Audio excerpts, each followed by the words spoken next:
Meeting of the Court Reporters Board. It is July the 12th, a little bit after 11:30. We're here in Ontario. Ms. Bruning, could you do roll call? Yes. Ms. Hurt. Present. Ms. Lisinski. Here. Ms. Nocella. Present. Ms. O'Neill. Here.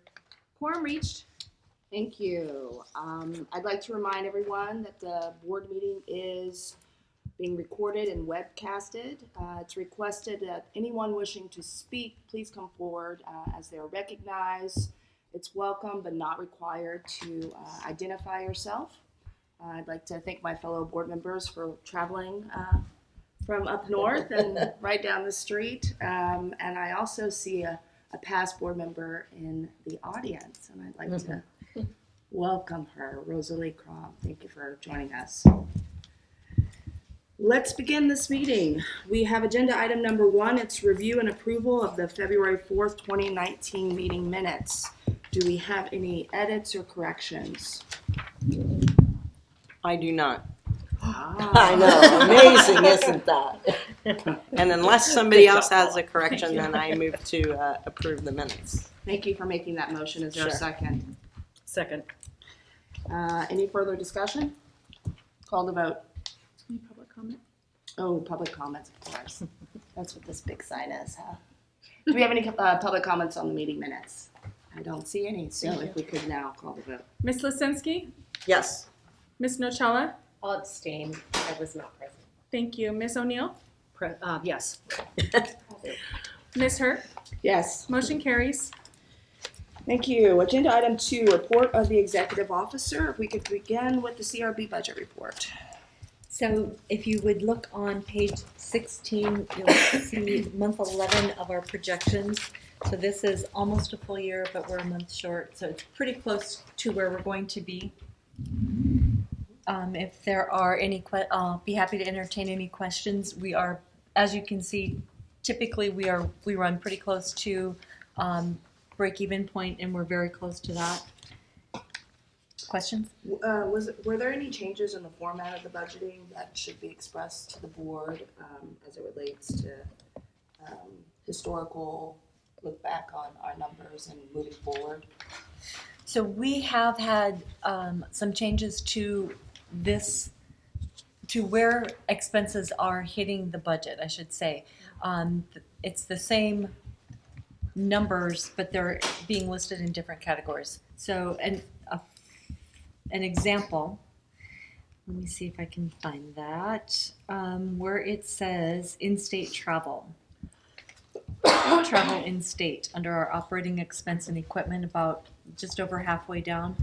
So you can see that we're expecting to only expend $6,789, where last year our total expenditures were $26,437.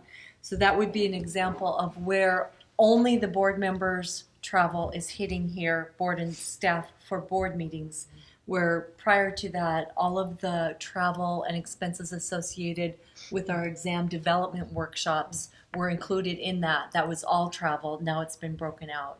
So you will see some differences between last year's expenditures, our final numbers, and what our projections are for this year. And it's usually because of that rearrangement.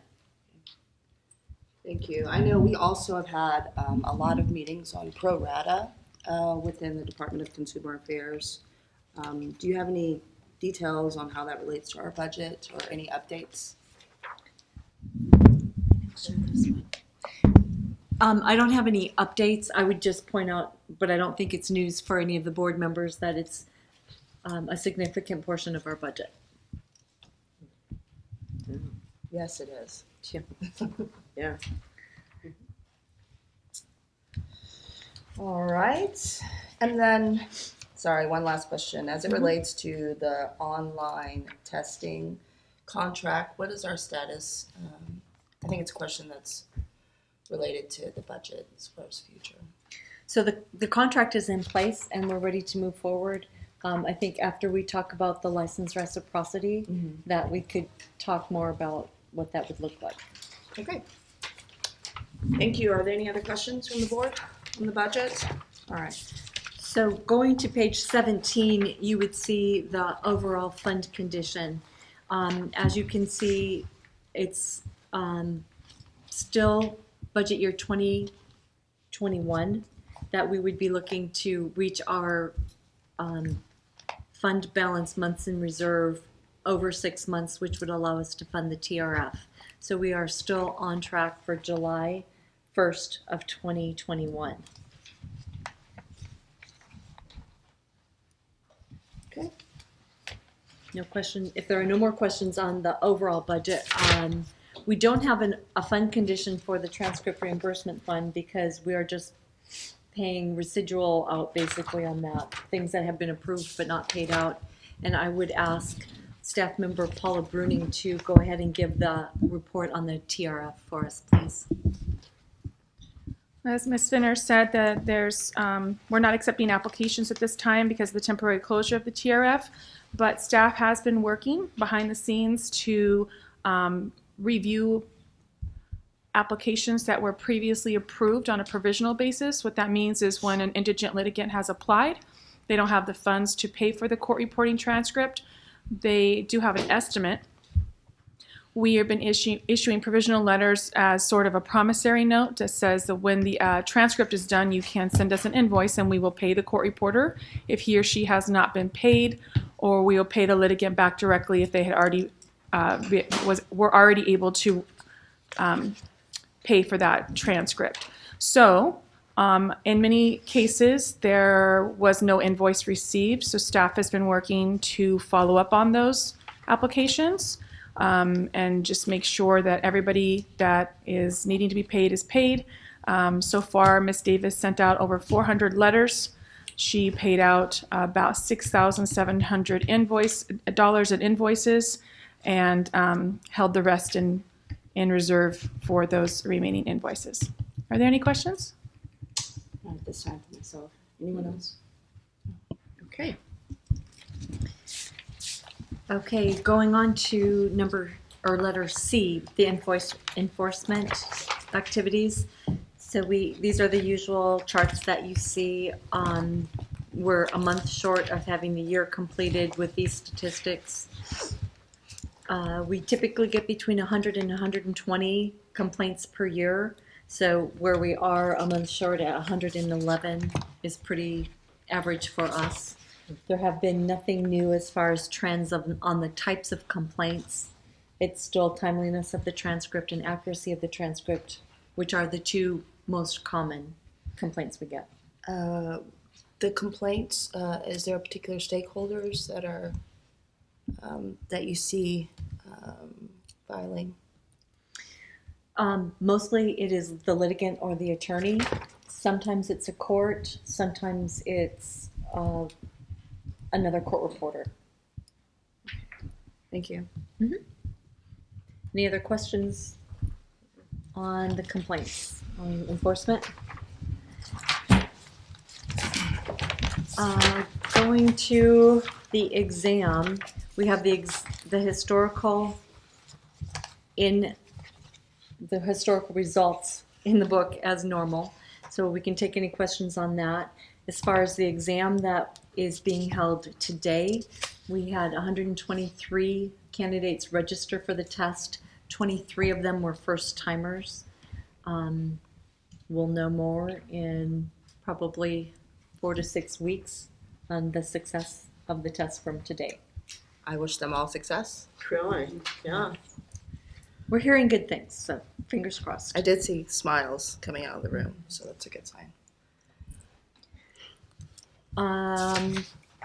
You all, I believe, received the latest version of the CRB Today newsletter. So that, Paula, has that hit our website yet? Do you know?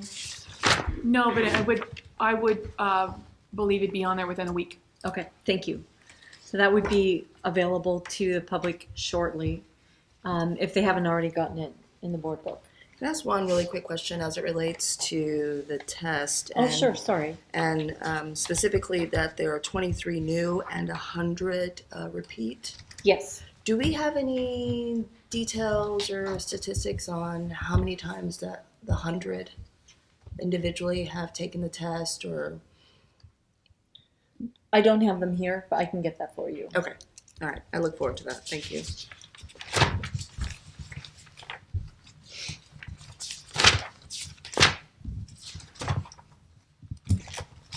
Okay, were there other questions on the exams? Okay, sorry. So we have the CRB Today newsletter out there.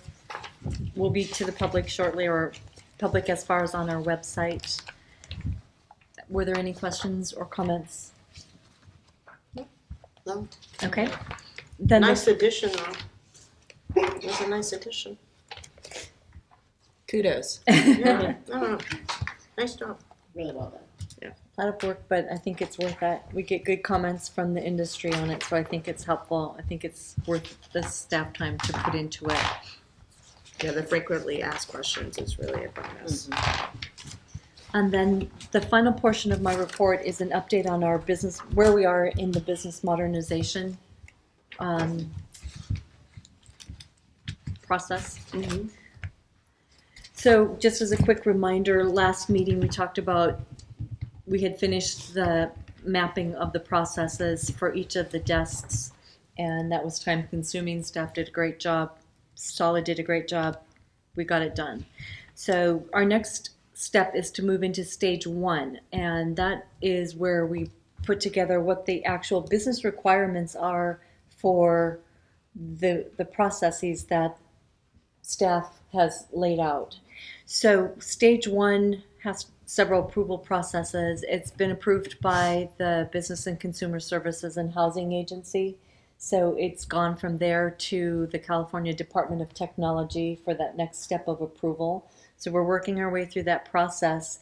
What that means is we're pretty close to being able to look at vendors and really take our next step. And just as a reminder to everybody, what we're trying to accomplish with this is for the public to be able to submit applications, renewals, payments, and complaints directly online. And as a part of that, to streamline some of our internal processes so that we can be more efficient.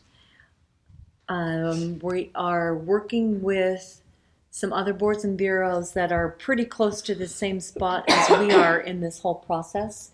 Our intent is to interview the vendors jointly so that if anybody has similar needs to what we have, we can combine into one contract and maybe have some savings. Since we're so small, there are other small boards, perhaps we would be able to be a bigger bite of business for one of the vendors if we can combine with someone else. So we're getting close to that stage. How long have we been working on this? When did we start the mapping? Was it last fall? Last year. It was last fall, I think. What's the estimated completion? Date-wise? It depends on when we have money to pay for it, to be totally and brutally honest. Got it. Oh, wow. Yeah, it will have to be, we will have to make some hard decisions. I mean, obviously, we would like to put everything online and make it completely 100%, but that would probably be out of our budget. We may be able to just start with certain applications online, hopefully with a credit card component, just as a minimum, and then work up from there. Hopefully anything we do, it is my intent to ensure that everything we do can be built upon, that it's that we're not buying one thing. But yeah, it will be budget driven to a large part. Too bad it can't come out of the pro rata account. Just put that on the record. And that, Madam Chair, would conclude my report. I'm happy to answer any questions. Thank you. Are there any further questions? No? No? Okay. The public, are there any comments? Please come forward, sir. I saw that hand pop up first, and then we'll take yours afterwards. Welcome. Hi, good morning. Good morning. Good morning, board members. My name is David Strix, and this is the third time that I've appeared before the board, and I want to always thank you for giving me the opportunity. I'm not going to repeat what I've said in the previous times because the minutes are well taken and it's all in the minutes. But the problem that I'd like to discuss is the low passage rate of the exam. This has been going on for quite a few years. We can say it's a low passage rate, But I think if you look at it at a high failure rate, it looks even more outrageous. Can you imagine an exam where 96% of the examinees fail? It's a serious problem. It's devastating to the students. It has already devastated the court reporting schools in the state of California. And I can guarantee you, if something isn't done, I don't know what should be done, but if something isn't done, it'll devastate the court reporting profession in the state of California too. There's no choice. There's only 10, 15 new court reporters being licensed every year. It can't continue. I don't know what the solution is, but I have a few ideas that I'd like to discuss, put forward. One is, I'd like to take a sample of court reporters that have different levels of experience. Have them sit for the dictation exam. They will be graded anonymously, just like the students are graded anonymously. They don't need to know what their results are, and I think it'd be better if they don't know what the results are. But the board will know whether they pass or fail. And if there is a higher failure rate amongst these existing licensed court reporters, it'll give some indication that maybe the exam, the grading, something has to be done. You know, maybe it's not in line with industry standards, what's going on in the court reporter profession, that the board is expecting a too high level of entry-level students. I'm not saying that they are, but this might be a method to determine some information that we can see if there's some solution to the problem. It's one idea. Another idea would be, and I think this was discussed before, and it might be in fact in process, is that to have a committee of licensed reporters that would review failed exams and to determine whether these mistakes that the students made were industry standard, or these are mistakes that really, they should not be passed.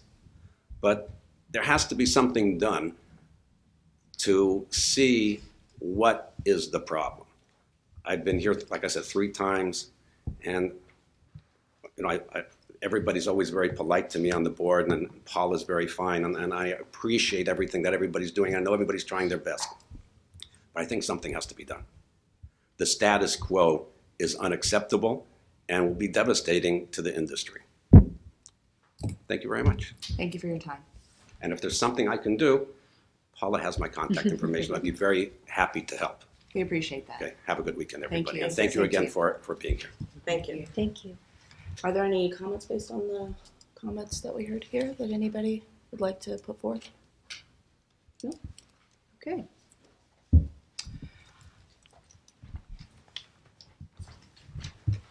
Welcome. You can say your name if you'd like or not. It's up to you.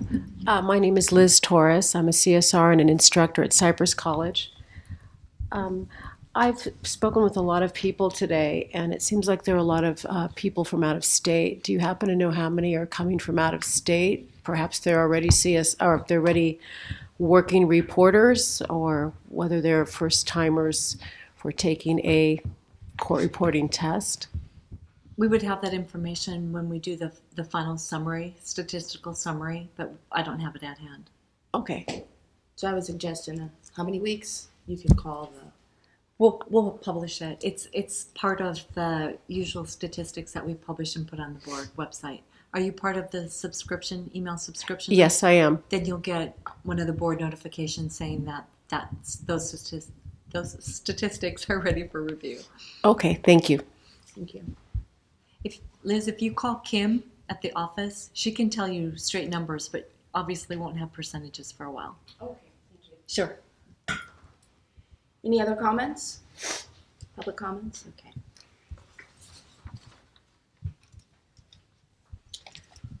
All right, agenda item number 3, Department of Consumer Affairs update. Okay, Karen Nelson apologized for not being able to be here today. She was double booked with other meetings, but she did give me a written report that I'd like to share with the board members.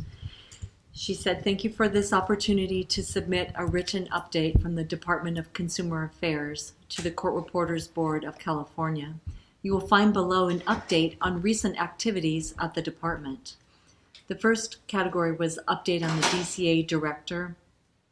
She said the governor's office is currently working toward identifying a successor, and our executive team looks forward to working with the governor's office to ensure a smooth transition as we prepare for new leadership at the department. She segues into the director's quarterly meeting, saying during this transition, Chief Deputy Director Chris Schultz hosted the June 3rd Director's Quarterly Meeting. Chief Deputy Director Schultz hosted this meeting and communicated his commitment to perform both roles as we prepare for new leadership at the department. He encouraged executive officers and bureau chiefs to send ideas regarding cost-cutting projects where new leadership and administration can focus. An update on the executive officer salary study. As previously reported, the department retained KH Consulting to conduct the executive officer salary study. This study aims to provide an in-depth analysis of programmatic and operational complexities of DCA boards, as well as a salary comparison survey from other states. On July 8th, 2019, the executive officer's salary was distributed to executive officers and board presidents.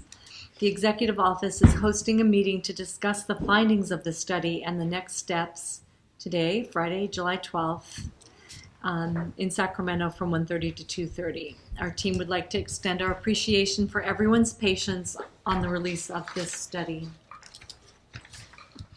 We will be reaching out to each of our programs to set up one-on-one meetings with the executive officer and board president to discuss program-specific findings. We look forward to talking with you about the study. Next, there's the DCA Open Data Portal. In January, DCA's Office of Information Services announced the launch of DCA's Open Data Portal, a publicly accessible one-stop shop for licensing statistics and information where users can see trends and changes in licensing data going back 3 years, filtered by individual board or bureau, even by individual license type. In April, the OIS Data Governance team announced the incorporation of enforcement and application data into the Open Data Portal.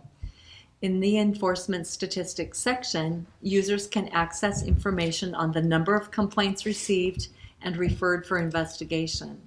Also available is data on case aging, including cases that end with or without disciplinary action. In the application statistics section, users can access information on the average application processing time of individual exam and license applications, as well as processing times for incomplete applications. And if anyone has questions about the Open Data Portal, please contact Sean O'Connor, the Chief of OIS's Project Delivery and Administrative Services. Finally, the Future Leadership Development Program. On May 22nd, 2019, this year's cohort of 8 individuals graduated from the department's Future Leadership Development Program. Over the past 8 months, participants have been developed by their mentors, exposed to pertinent qualities and characteristics of executive leadership, completed and presented a team project that directly impacts DCA as a whole, and networked with internal and external leaders. She concludes with, thank you again for your valued partnership. Please let us know if the department can be of service to your board. If you have any questions, feel free to contact Christopher Castrillo at dca.ca.gov. And Chris is our Deputy Director for Board and Bureau Services. Thank you. Are there any questions? Any discussion? No? Okay. Any public comments? Okay, we'll move forward then to agenda item 4, which is sunset review. Ms. Finner and I attended the Senate BMP on Tuesday, whereby we were unable to support 100% because of some last minute amendments. So This agenda item is very important. We need to have a really robust conversation about the details of the sunset review. Typically, we try not to put anything controversial in the bill so that we can move forward quickly and easily. But as we all know, there were some last-minute amendments that make this time really important for us to get on the same page and support our sunset bill as a board. Okay, sure, absolutely. I think hearing from the board here, we'd like to hear public comments first. And I see a hand on the front row, so if you could, please, you can. Trying to talk about AB 1520? Yes, absolutely. Okay. It's your turn. My turn. Esteemed board, Madam Chair, I've never been up here before, and I am not Tony Pallone, so I will be reading my statement. I will try to speak slowly and loudly and be brief. My name is Holly Moose. I'm a past president of the Deposition Reporters Association of California. I've been a licensed reporter in California for 35 years. I love my profession. As often as time allows, I volunteer for the CRB workshops and I write CSR exams. I also do a lot of volunteer work for NCRA on many fronts. I know that you're charged with protecting the consumers of our services. We reporters tend to forget that from time to time and think you're here for us. In fact, you have done a lot for reporters, and I'm very grateful. Today, I'm here on behalf of DRA and myself to urge your support for AB 1520. As you know, the insurgence of foreign corporations providing reporting services is out of hand. The field hasn't been level for a long time now. You've tried. Your suit against U.S. Legal took 2 years and a lot of money. And sadly, at the end of the day, although the judge got it right, that the defendant does indeed render court reporting services, he could not do anything about it because they were not authorized to be here. It's a frustrating circular situation. You should pay a fine because you are violating the rules and operating here illegally, but I can't uphold the fine because you're not authorized to be here.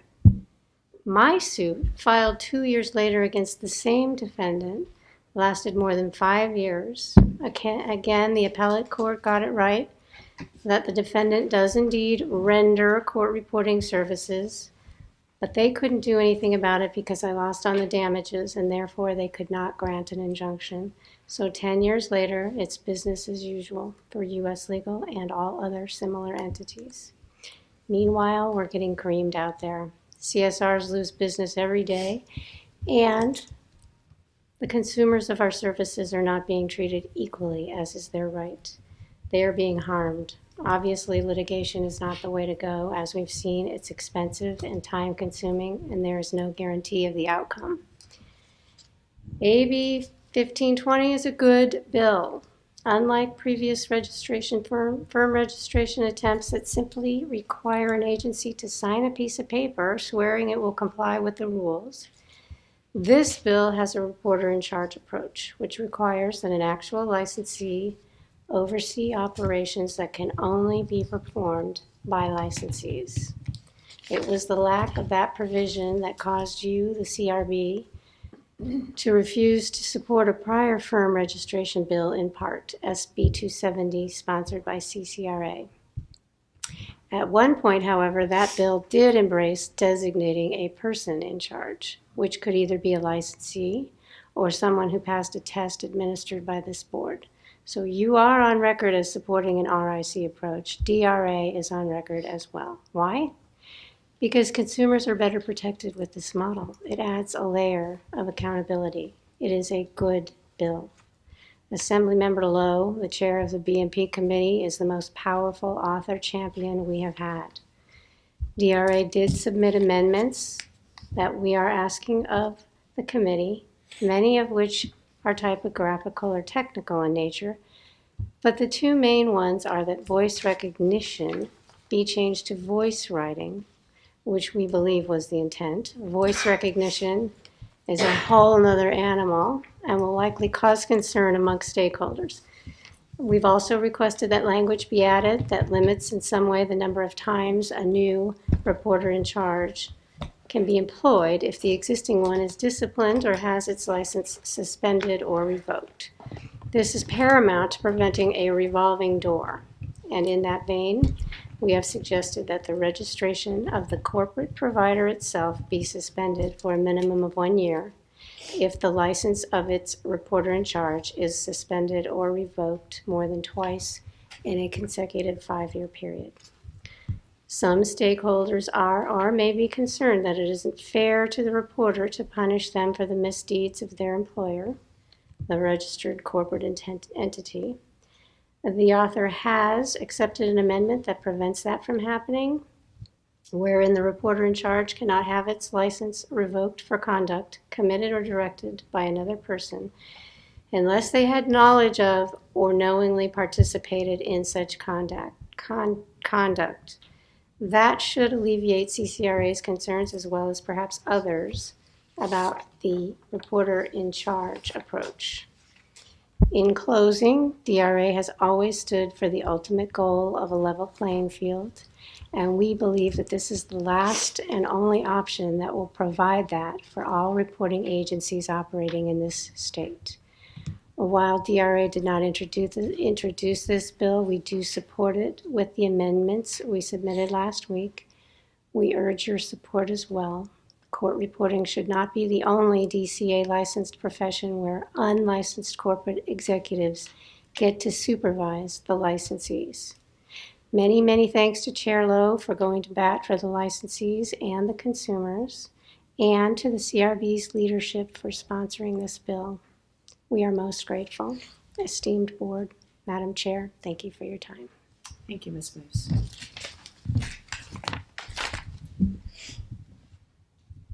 Are there any other public comments? Sure, please. Sure.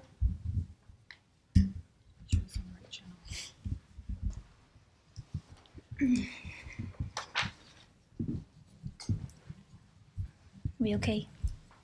Thank you. Good morning, Madam Chair, Board. My name is Rachel Burke. I am the president of the California Court Reporters Association. So we have submitted a letter of support, if amended, at this time for 1520, since these amendments have come into the bill. We agree with the voice recognition language being taken or being changed to voice writing. We think voice recognition is too broad and may be interpreted in a way that we do not agree with. So that is one part that we agree with changing. The firm registration language we cannot support at this time. We do not support a reporter in charge model. We don't feel that it is proper for a reporter to be put on the line for the actions of a corporation. We have always wanted that the corporation has to answer for their own actions. Just in response to language that, they can only be reprimanded or taken action against if they have knowledge of or participated in the offenses. I don't feel that is enough. I feel that the corporation can then just say the reporter never knew about anything that they were doing, and I don't feel that it's a good way to keep the corporation accountable for what they are doing. So we do support firm registration. We have brought our own bill in the past for this, so it is something that we support in concept, but we will not support a reporter in charge model, and that is why we have changed our position to support if amended.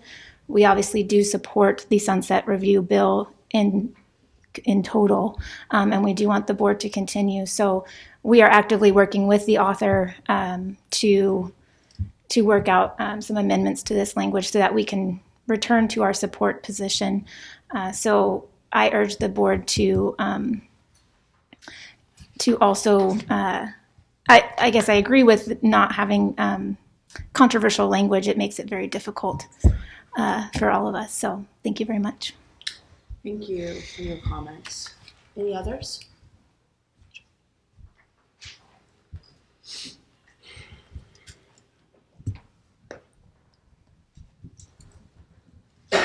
Welcome. Hi.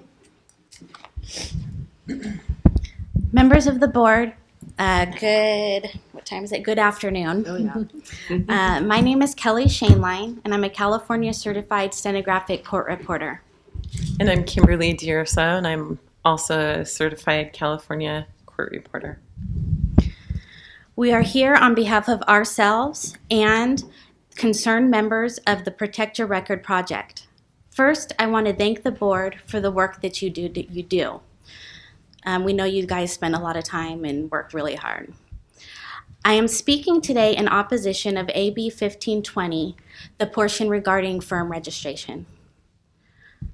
This board has failed to uphold their statutory duty to protect consumers in California against the unlicensed activity of unauthorized entities, which have also severely harmed CSR-owned businesses across California.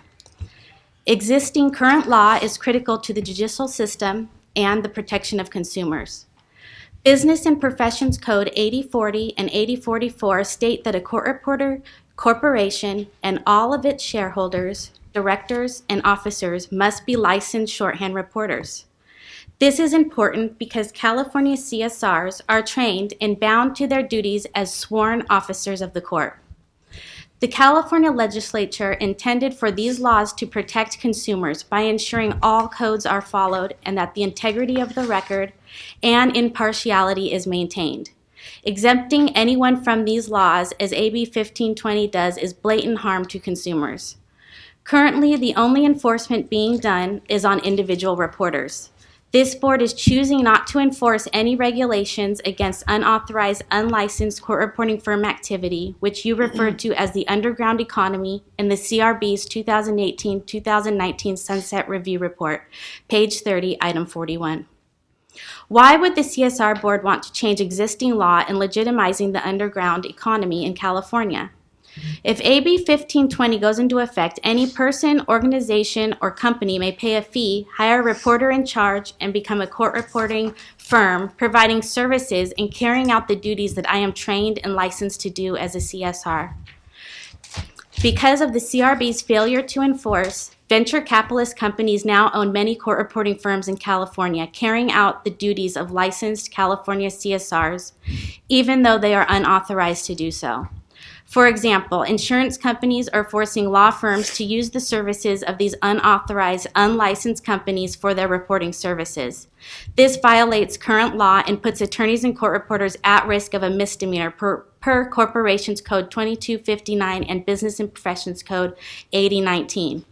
This has resulted in cost shifting, partiality, gift giving, and other violations. These companies potentially hold the trade secrets of their competitors, a database of information on individuals with no protection in place for the consumer. The message is clear. If you have money, the rules do not apply to you. If AB 1520 is passed, an insurance company could pay a registration fee, pay a reporter in charge, and start doing their own depositions. AB 1520 is merely putting a reporter in charge does not ensure all the consumer safeguards the current laws provide. The reporter in charge is a shield for a corporation with millions of dollars. All of the liability is left solely on the court reporter, who is the only one left on the hook. And once again, the board will only be enforcing punishment on a court reporter. Also, as we see in the market, these unauthorized corporations are rapidly buying CSR-owned businesses without holding a California CSR license. How can a CSR-owned firm sell their business to a non-CSR-owned company? How can a reporter in charge of a company with hundreds of employees and salespeople protect the consumer? I must say it is curious that a CRB board member stepped down, sold her CSR-owned firm to an unauthorized, unlicensed company that the board did not reprimand, and she is now in place to step into this reporter in charge model. We request that a list of unauthorized court reporting firms operating in California be put on the Court Reporters Board website, warning consumers of this unauthorized, unlicensed activity. It should state that consumers may be at risk and will have no recourse if a violation occurs.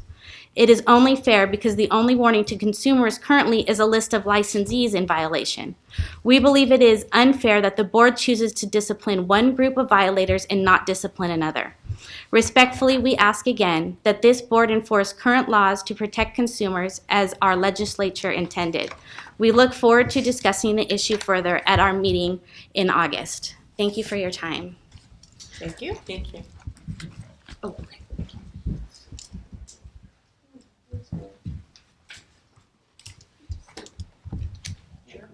Any other comments? Yeah, very quickly. I appreciate my colleagues' point of view and respectfully disagree with it. I used to feel the same way. It's going to be the wild, wild west forever if we do not do something about this. The wild, wild west will continue. To assuage their concerns about the reporter taking the hit, this is the wording from the amendment that has been accepted by the author. Nothing in this section shall be construed as permitting the CRB to impair, suspend, or revoke the license of a reporter in charge for conduct committed or directed by another person unless the reporter in charge had knowledge of or knowingly participated in such conduct. Thank you. Thank you. Hi, welcome. Hello, my name is Mary Pierce. Although I am the District 4 rep for DRA, the comments I'm about to make are solely my own. And first off, I embrace nearly everything that Holly Moose said.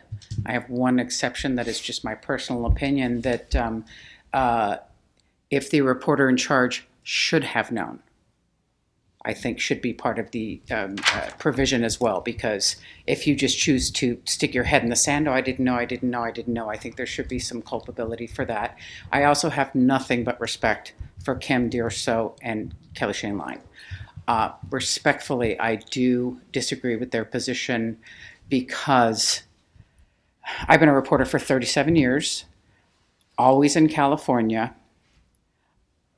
These entities have been around for 20 years. And even though the citations they make from the BNP do clearly state that they are not operating here legally, there doesn't seem to be any teeth or ability to regulate them if you have no authority over them. I understand that. It's incredibly frustrating. How can someone not have authority over unlicensed, improperly operating entities here? But if nothing can be done about that, we have to find another path. I believe that AB 1520 could well be that path. I too would like to see some amendments. I do not have a problem with the reporter in charge model. I think it is the best way to go. And the reason I feel that is because the corporation has to have a California CSR step up front. And if they cause that person to be disciplined, have their license suspended or revoked, that starts us down the path of better consumer protection, businesses doing what they're supposed to do instead of what they can get away with, and a cautionary tale for anyone else who puts their license up at risk and either sticks their head in the sand or lies down with dogs and just happens to get fleas.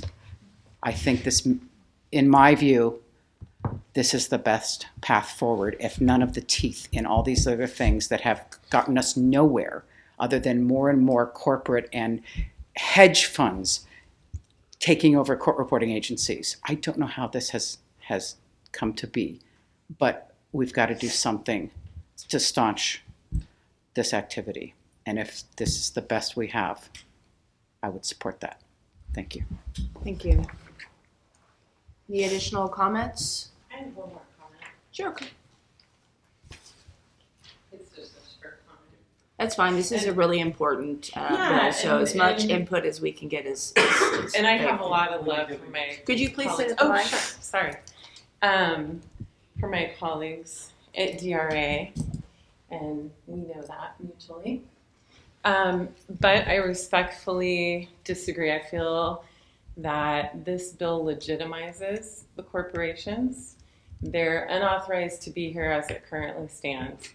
I think from the appellate decision from Holly's case with the rendering, that right now the shift has swung with reporters being empowered to advocate for themselves in California more than ever.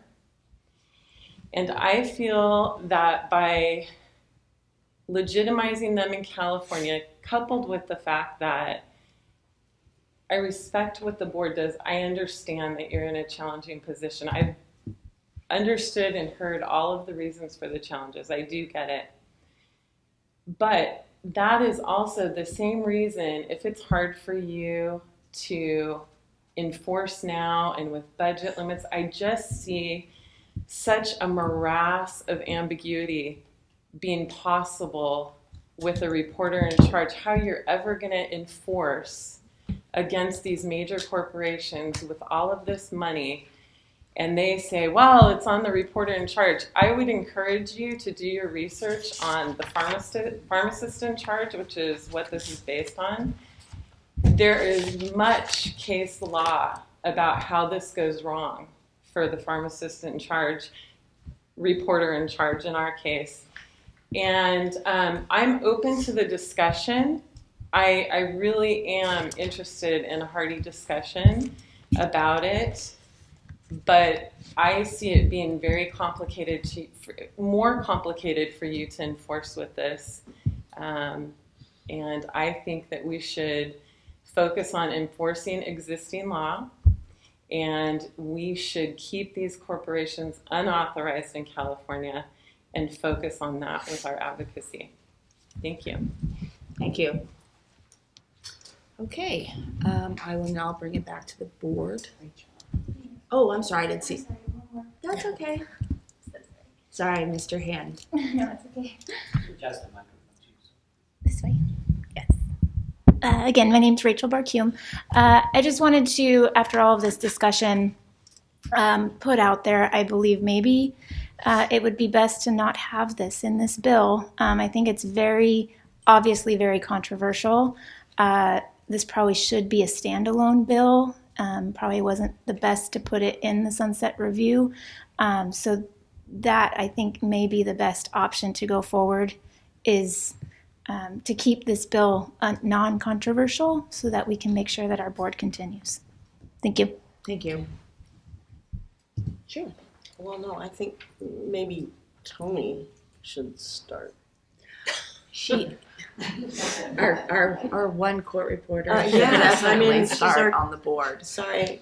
That's okay, but before we get into that, I would like to ask a more procedural question before we get into like the subject matter of it. Cool. So, hold your horses. Yeah. Okay. So, before we dive into the subject procedurally, I'd like to know from our attorney what powers can be given to the subcommittee to wordsmith language. If we talk about as a board general concepts that we support, do you have any thoughts or details that can help us moving forward? Because the wordsmithing right now in this moment seems pretty difficult to me to do. But if we could say yes or no to certain concepts. Yeah, what you just described would probably work in the sense that you described the board expressing overall intent or an overall goal, and then being able to delegate to either your EO or to a two-person committee to maybe work out what that looks like in like you said, by working with the language. So I guess you could kind of describe it as you can delegate as far as you can see, as much as you can predict that your goal would be. In other words, we would like this result. And if there's some unforeseen or unexpected result that you can't account for now and delegate for now, then that would fall outside of that. okay, I have more questions. Absolutely. So what are our options? obviously we could support the bill as is. Are we in any way able to move this portion, the amended portion, out? I mean, you can express your intent as a board. You can express, so for example, typically with legislation, you've heard the standard options before, and it's somewhat similar here.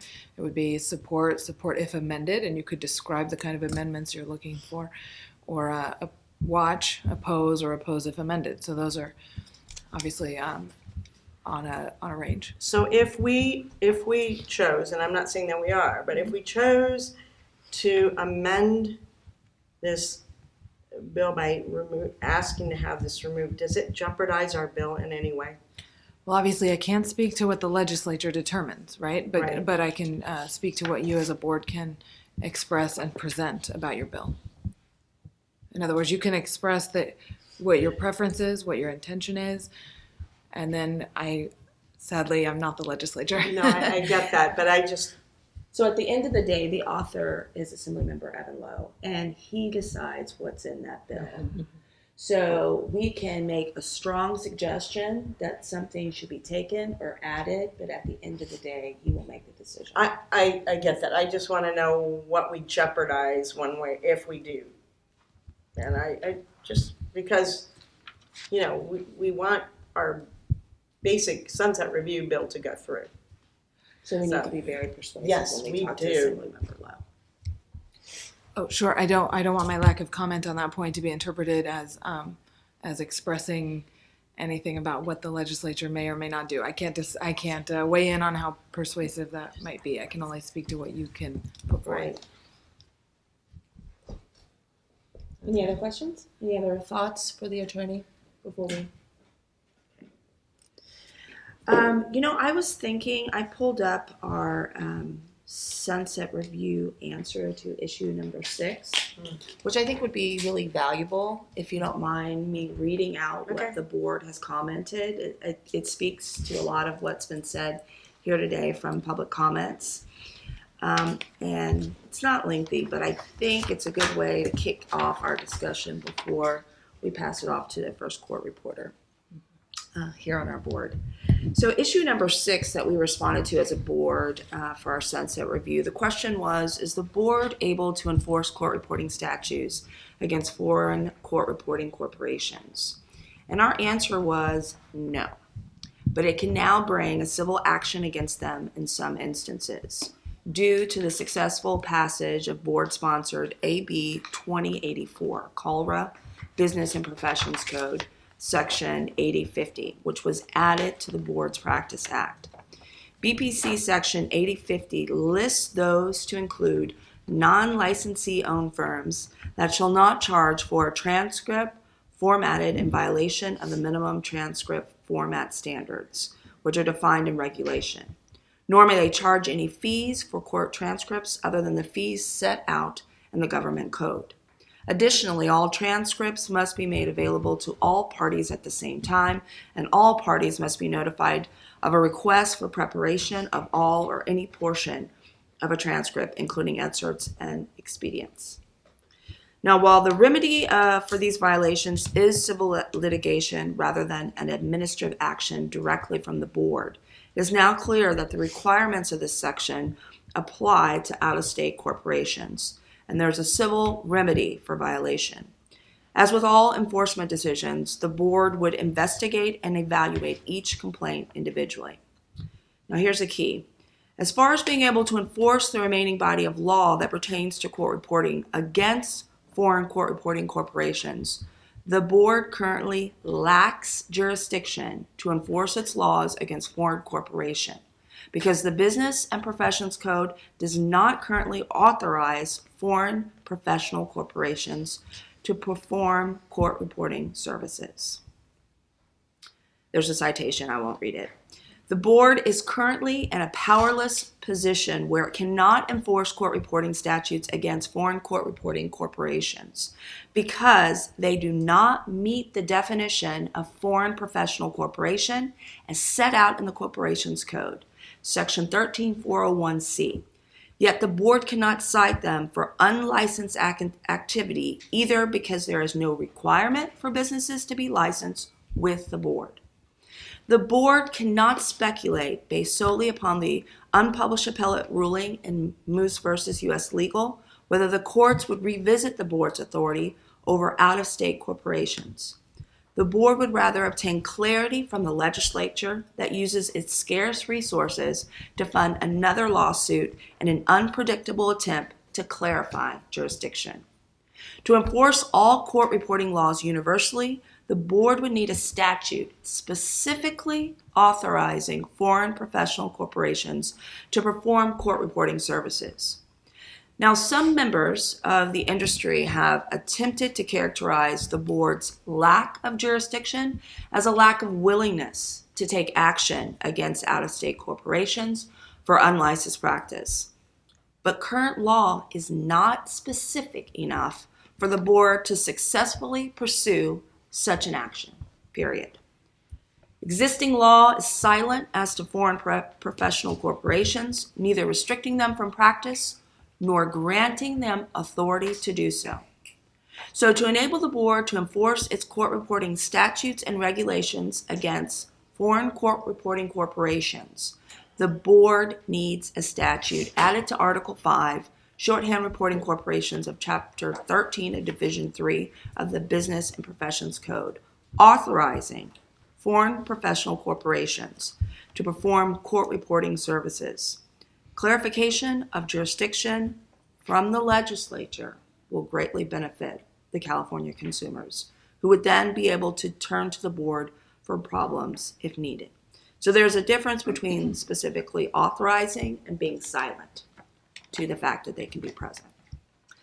All right, that kicks off our conversation, and I'm going to now turn to our esteemed CSR board member, Ms. O'Neill.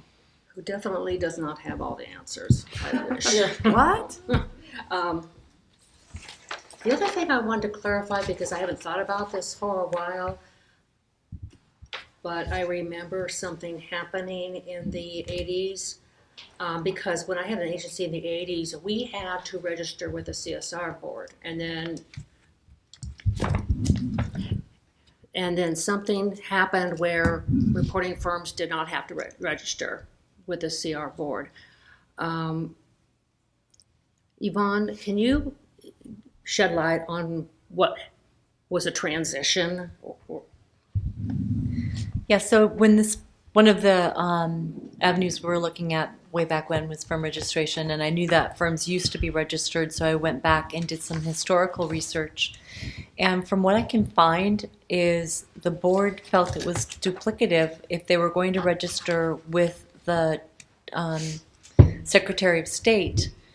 There was no reason for them to turn around and register with the Court Reporters Board again, and so they stopped doing it. Interesting. And so because they quit doing it at that time, we could not just say let's do it now. We're going to switch back. If I'm making any sense. I'm not sure if the statutes are still in place. I think they are, but I'd have to go back and look. Okay.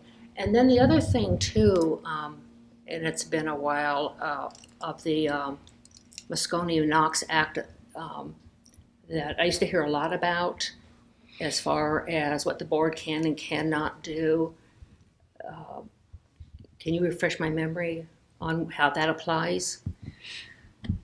So Moscone-Knox, as I understand it, would apply to most of the corporations because they're giving or offering professional services and they're registered with the Secretary of State.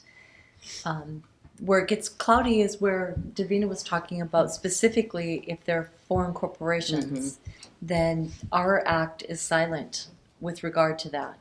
So one court could interpret that because they are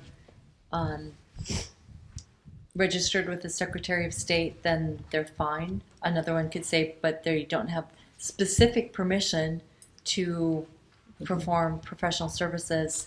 It's a legal question that's far outside my pay grade. Yeah. Yeah. And unfortunately, when we had that, we brought, we were trying to, we asked for an injunction. Yes. And the judge basically said he understands what the issue is, but because the company was a foreign corporation, he had no jurisdiction over it. So part of this is way beyond us. But first, before I get into it, I'll do something really quick.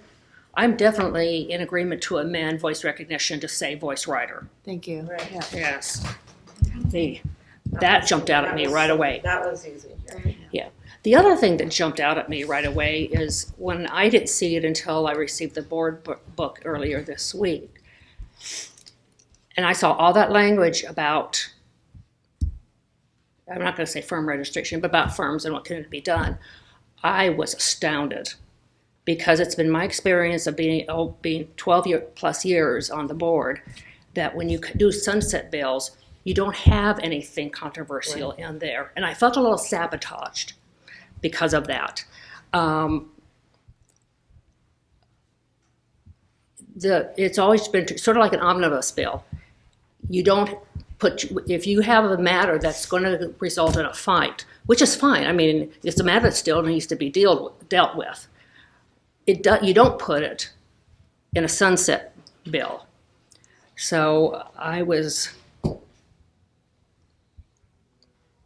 We all felt that way. Yes. I was trying to decide what word I should say about how I felt. You're being recorded. Okay. I was dismayed. Oh, let's put it that way. I know how frustrated the reporter community is, but no more frustrated than I am as a licensee board member. But this is not the way to do it. I can understand why it's being tried because people are frustrated.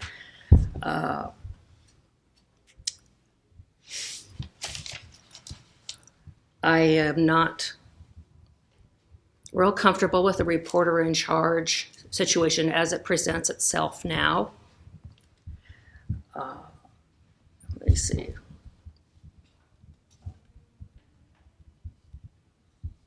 I was trying to remind. As I age, I have to write more notes down so I can remember.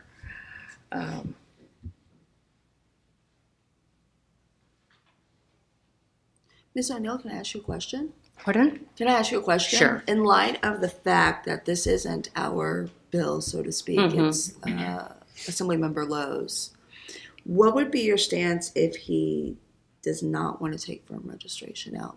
Would you still support? Oh, yeah. What would be her stance if Assemblymember Lowe did not want to take the firm registration amendment out? I would probably would you still make support? a motion to support if amended. As much as I hate to put the board in a situation where they've been sunsetted, actually, you know what I felt when I read that language? I felt like the board was being taken hostage, between the players to get the language they want versus working with the board. But so I cannot support the bill in its current form. Okay. I'm taking notes to see where we stand as a board. Do you want to talk any more about the reporter in charge model and how you feel about it? And is it something you think you could come to support or absolutely not? Well, I'll never say absolutely not, because in order for me to support it, there'd have to be different language. I don't know what that language would entail, so I can't say if you do A, B, C, then I'm on board. However, and maybe this is my cynical side coming out. When I read it, my take on it was there's no teeth behind it. Even with the reporter in charge, just based on the last experience in the last 10 years dealing with these firms and getting the judgments, that we've had, et cetera. If I had read language in the amendment that I thought this is it, this will take care of it, hallelujah, I'd be here supporting it. But at this point, as I said, I could not support the bill in its current iteration. Okay. I have a question. There have been comments that only the reporter in charge is being penalized for violations of the firm or the corporation. In the reading of the language that's before us, is there not also the entity being, they have to pay a fine or a fee, they are being penalized as well? Whoever can answer that question. They are subject to a fine, but it's a civilly imposed fine. It's not imposed by the board. So we would have to take them to court in order to have that happen. Okay.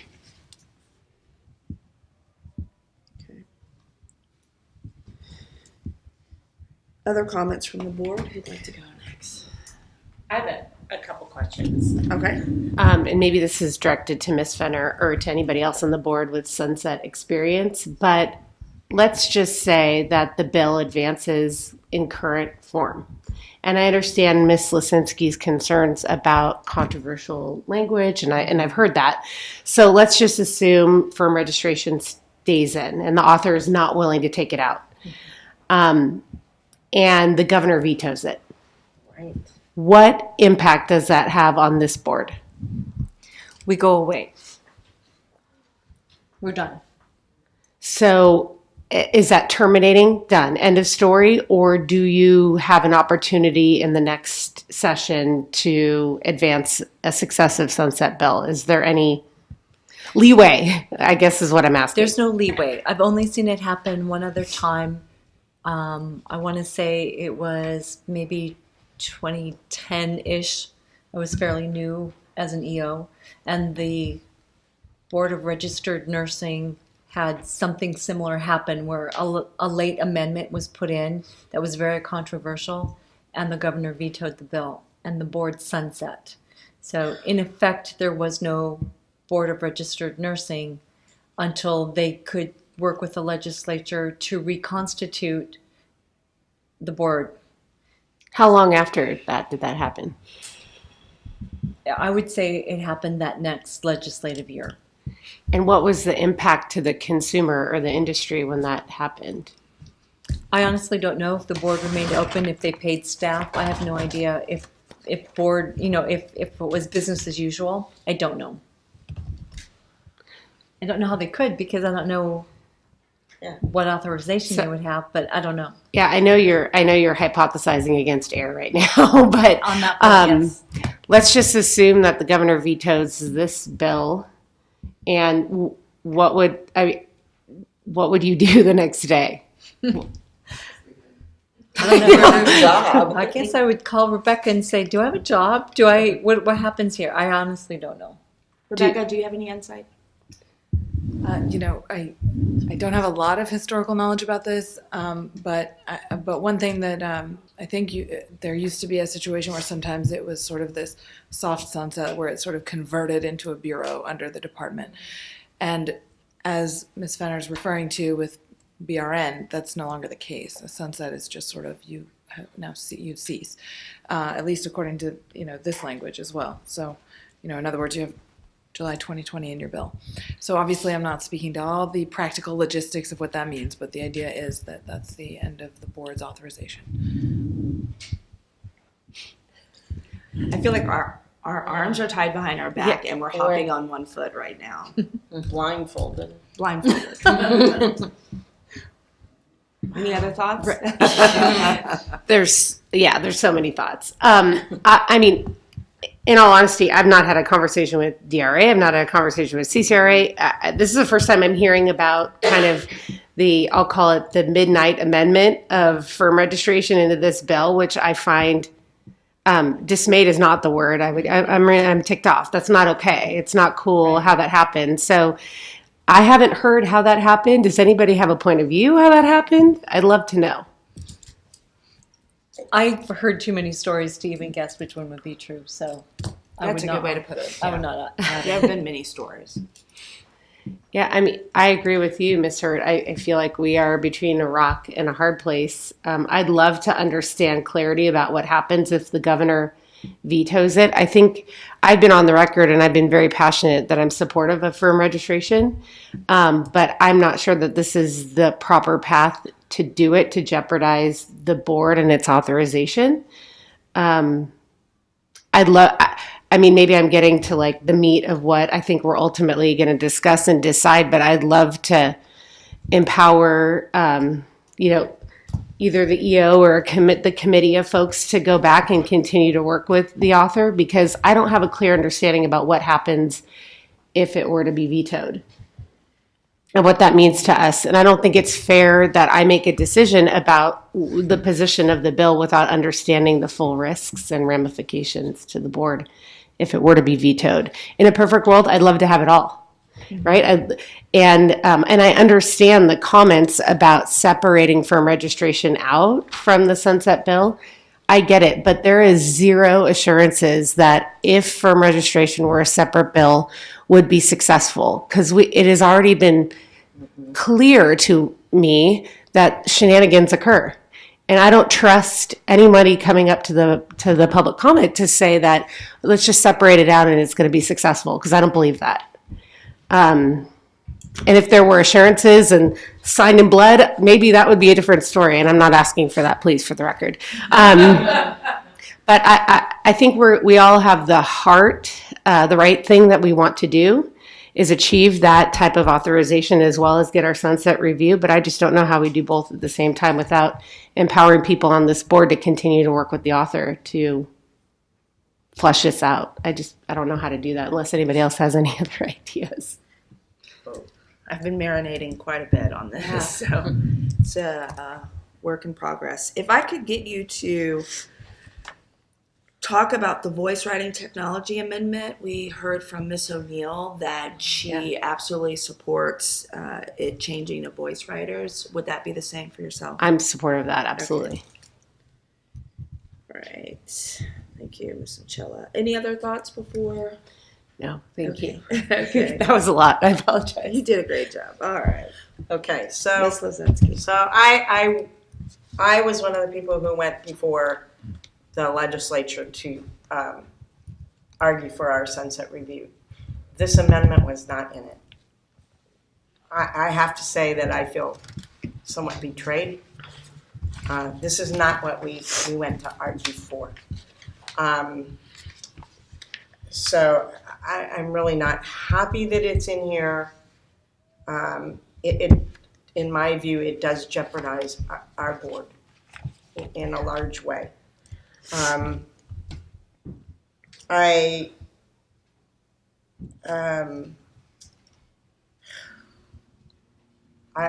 actually would prefer that this amendment were separated out, but if we can't do that, it needs further work. As it is written now, I could not support this amendment that puts so much onus on a licensee. Sorry, I've been in the corporate world too much to know what they are capable of doing. I also think it, as it's written, it takes, it moves the whole process out from under, in a way, our board and the administrative law world, and puts it into the civil world, civil courts world, and I'm not sure that's where we want to be dealing with this. I'm not the lawyer, I'm not anybody, but I just don't see that's a positive move.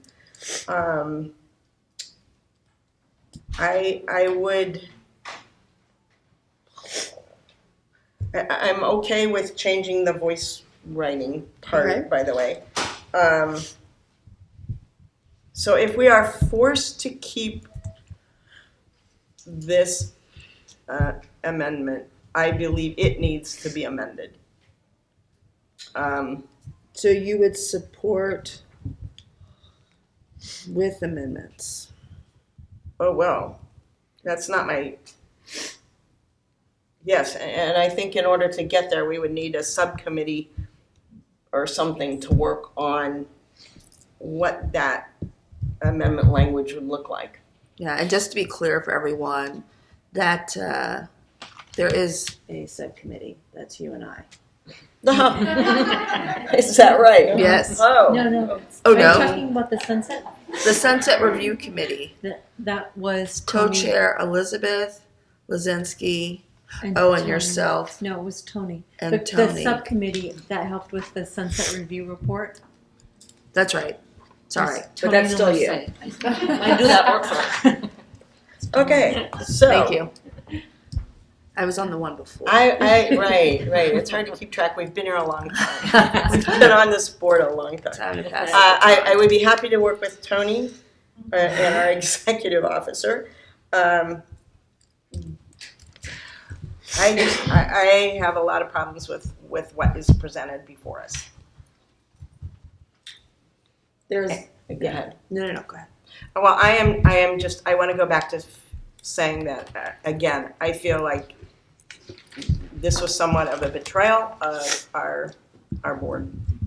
And the work that we'd already put into, and I mean a lot of work goes into putting together a sunset review. It goes on for months and months to put together this report. And we go and we present and we defend what is in the report. And when something gets added like this, when we've worked so hard to keep everything controversial out, to have it put in, to me is just,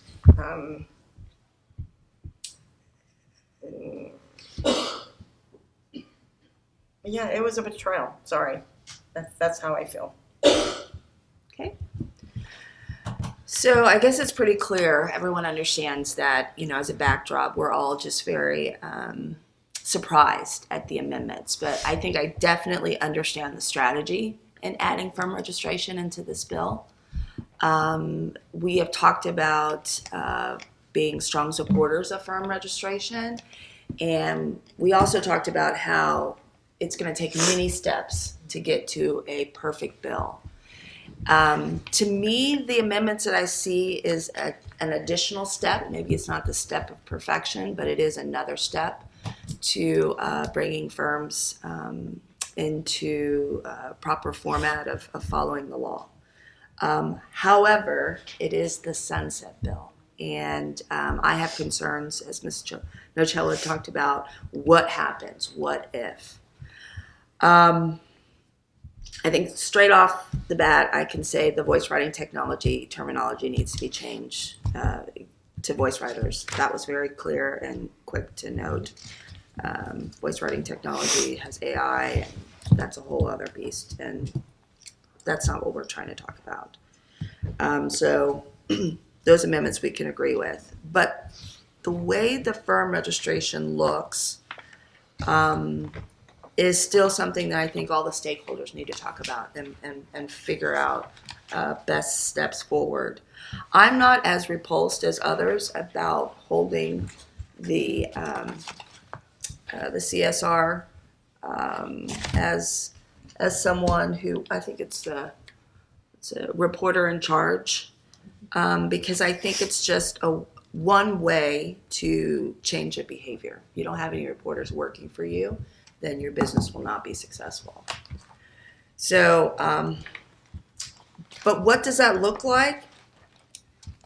I am not exactly sure, and I'm not quite sure if we hold that idea hostage so it can be perfect, or if we say, let's try this and see what happens. And that's, I know, a dangerous way to move forward, but it is forward movement. I also want to say that I don't think the reporter in charge is like a nefarious idea too. Like there's some people that said you're just trying to go after the court reporter. I think it's a way to make sure no one jumps the line. And it's important that if we're all, you can't complain that the corporations are hurting the industry and then go work for them. That's a problem. So having a reporter in charge kind of keeps people from doing that. As I said, I feel like our arms are behind our back and we're hopping on one foot with this because it is a sunset bill, and I want to support our sunset bill. But these amendments put us in a strange place. So, you have a thought? Well, I just want to say that I support the part that you were saying about really the firm registration needs a much broader conversation than what we're able to give it right here. And we have been talking about this for Yes, quite some time. Well, I think since I've been on this board for 12 years, it's been the conversation for all those 12 years. But now the wheels are turning and we're actually getting traction and people are starting to understand the topic in a way that I think will do great benefit for consumers and the industry. But in a sunset bill, that is a risk and a strategy that's tough too. I agree. So I'm going to, the time right now is 12:57. I would like to take a 10-minute break, if that's okay with everyone. Sure. Okay. 10 minutes. Thank you. That's not time to go get food, is it?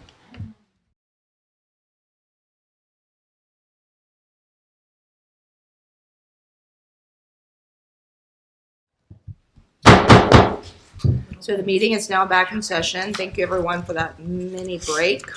We're still on agenda item 4, which is a discussion of our sunset review and action as it relates to supporting AB 1520 as amended or not. I think I want to start off because we've all had this opportunity to express how we feel.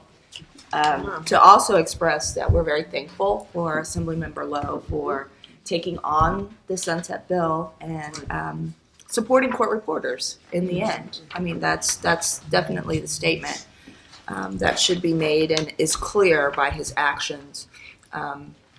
So I want to make it clear that we're very thankful that he is authoring this bill, is moving forward, and trying to help court reporters in the way that we kind of all are interested in, which is firm registration at the end of the day. So with that said, it's become very clear to me that everybody wants to support this bill because it is our sunset review bill. So I think it's important to say that if there isn't a board, all the things that are happening would be much worse. So our existence is important. However, because based upon Tuesday's meeting that the executive officer and myself attended, it's clear that Assemblymember Lowe, at that time in particular, said that he would move forward without amendments, but he did say that he would talk with us and other stakeholders. So I think that... Can you clarify that statement? Sure. That he would... At the actual hearing, there were different stakeholders that stepped forward that said they would support if amended. And his response is, well, I'd like to move forward as is. With the firm, with everything in it. With everything that you see. Got it. So that's the reality that we have before us. And so I think it would suit us well to create a committee with the executive officer and the chair to continue to talk to Assemblymember Lowe about the specifics and the details and work with him to see our point of view as it relates to the importance of this sunset bill staying and moving forward with less controversy than we see right now. Would the board be supportive of that committee? Oh, am I? Do I need to grab it like this? Well, I guess it doesn't. Is that better? Okay. So with that said, would the board be supportive of a committee being charged to work with Assemblymember Lowe on the topics that in a moment here we're going to delve into a little bit deeper? Can you go back? I thought you said that he would be willing to talk with stakeholders. I think Assemblymember Lowe, and of course I don't work for him and I don't work for his office, but I got the impression that just like all of us, he wants this bill to move forward successfully. Right. So I think the door is always open for conversations. I just wanted to make clear that at that hearing, despite the comments that we've all heard today, he said that he wanted to keep moving forward as is. As is, even if. Okay, so Yeah. at the end of the day, there's always conversations that can be had, and I'm suggesting that we should continue having conversations with Assemblymember Lowe, with the executive officer and the chair, moving forward, all the things that we've discussed here at the table today. Are folks supportive of that? I just have a question. Sure. When he says that it's going to go forward as is, I am not happy about that voice recognition language. I mean, that to me would make me not support the bill. That I understand, and I think his office is open to talking about the details further on that. Ms. Finner, do you have any thoughts? Just from my working with the Assembly Members' Office staff, I believe that they would be very open to refinements of what's there. My impression, and again, it was just my impression, was the concepts would remain in there. And so, but I think that you are right when you say there's always room for conversation and that refinements are possible. I think that if you do appoint a committee to further negotiate amendments, that we would want to work out quickly here the parameters that the board is giving it. Exactly. So I started with asking if you all are okay with that subcommittee creation, and then we'll dive into the concepts to see where the pain points are, what the parameters are, so that the committee can work with the author. Does that sound? It sounds like you're calling for a motion. Yes. I think it sounds. I'm trying to clarify. It sounds like either you're asking just for the creation of a committee, or you're asking to determine what a committee would discuss, so that they can determine if a committee would be helpful. So it's two parts. So yeah. first is the establishment of a committee, and then the second, which we haven't gone into yet, which will be what are the concepts and how we feel about them, so that the committee is poised to speak on behalf of the board. So my first ask of the board is, are you supportive? Can someone make a motion to task the executive officer and chair to move forward discussing the wishes of the board? Okay, I see. Okay, so I Go ahead. I move that we appoint a committee, a subcommittee, whatever you want to call it, to work with the assembly members' staff on our sunset review. And this committee should comprise the executive officer and the chair. Okay, so there's a motion on the table. Is there a second? Is that not right? Well, I think technically we wouldn't be a committee. I think you're just empowering the chair to do the negotiation. I'm already your staff person. I'm going to assist. I don't think I can be a committee member. I'm your worker. Okay, so we have a chair, we have a committee of one, we don't have a committee. I don't know if So it's we a don't have committee. maybe we don't It's need a just- committee. You're All just right, so then appointing. I withdraw my motion, because I think we don't know what we're doing. We do know what we're doing, we're talking about. So it sounds as if we don't need a committee, but we could appoint the executive officer. I Correct. think you want Direct the executive officer with the chair to move forward the board's position. Go ahead, I see you're leaning over too. Go ahead. I think it'd be easier if you go through, set your parameters. Then you can say, we would like, the motion would be to empower the chair to further the position that you just discussed with the assistance of the EO. Okay, we can Be cleaner. we can flip it. So then That also, pardon me, that also might help you determine whether or not you need a committee. Because depending on what those parameters are, you might decide, oh, that's perfectly helpful that the EO and the chair can go discuss this, or, oh, we'd like 2 members to go do, in other words, the discussion points itself might drive what it is you're looking to do. okay, I'm supportive of that idea. So then let's jump into the concepts. It's clear from the board that there needs to be amendments as it relates to the voice writing technology to be voice writing. Is everyone wholly supportive of that change? Yes. Okay, Yes. check.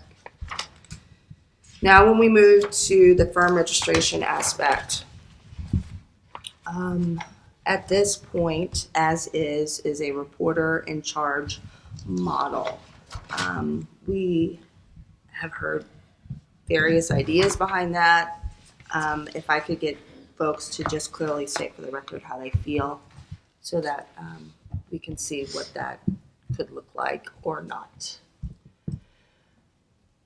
So I heard from you, for example, Board Member O'Neill, that you are not supportive of a reporter in charge model. That's what my notes Not in its current language.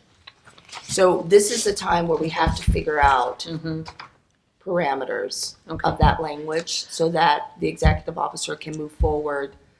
Sure. That's a good question. Sure. I don't have the language of the amendments that DRA proposed regarding that, but the limitations that, and I can be corrected, but I think it was, you can't just roll through the reporter in charge and just get a new one, that there would be a ramification. There would be some language. So if that were qualified, if the reporter in charge concept were qualified, Okay. what So qualifications, in other words, what direction would you see those? the language that's in our board book has been amended. No, this is the most current, well, it's almost the most current. Some dates have changed. Okay. But the concept right here has not. I heard that they are offering amendments. Okay. I have not seen them. I see. But I think whatever we decide right now should be based on what we have before us. That's our start. But So if, this is our, if they're offering that concept, is that something that makes the RIC more palatable? Or no, that's still, that's what I'm trying to find out. Yes. I mean, yes, the concept, taking the time to work on the language. I'm not totally against a reporter in charge. Okay. I just think it could be modified, maybe. Do you have any guidelines for the people that would be amending that? None at this point. I hadn't come up with it. I haven't done enough thinking about how to amend. Okay. Okay.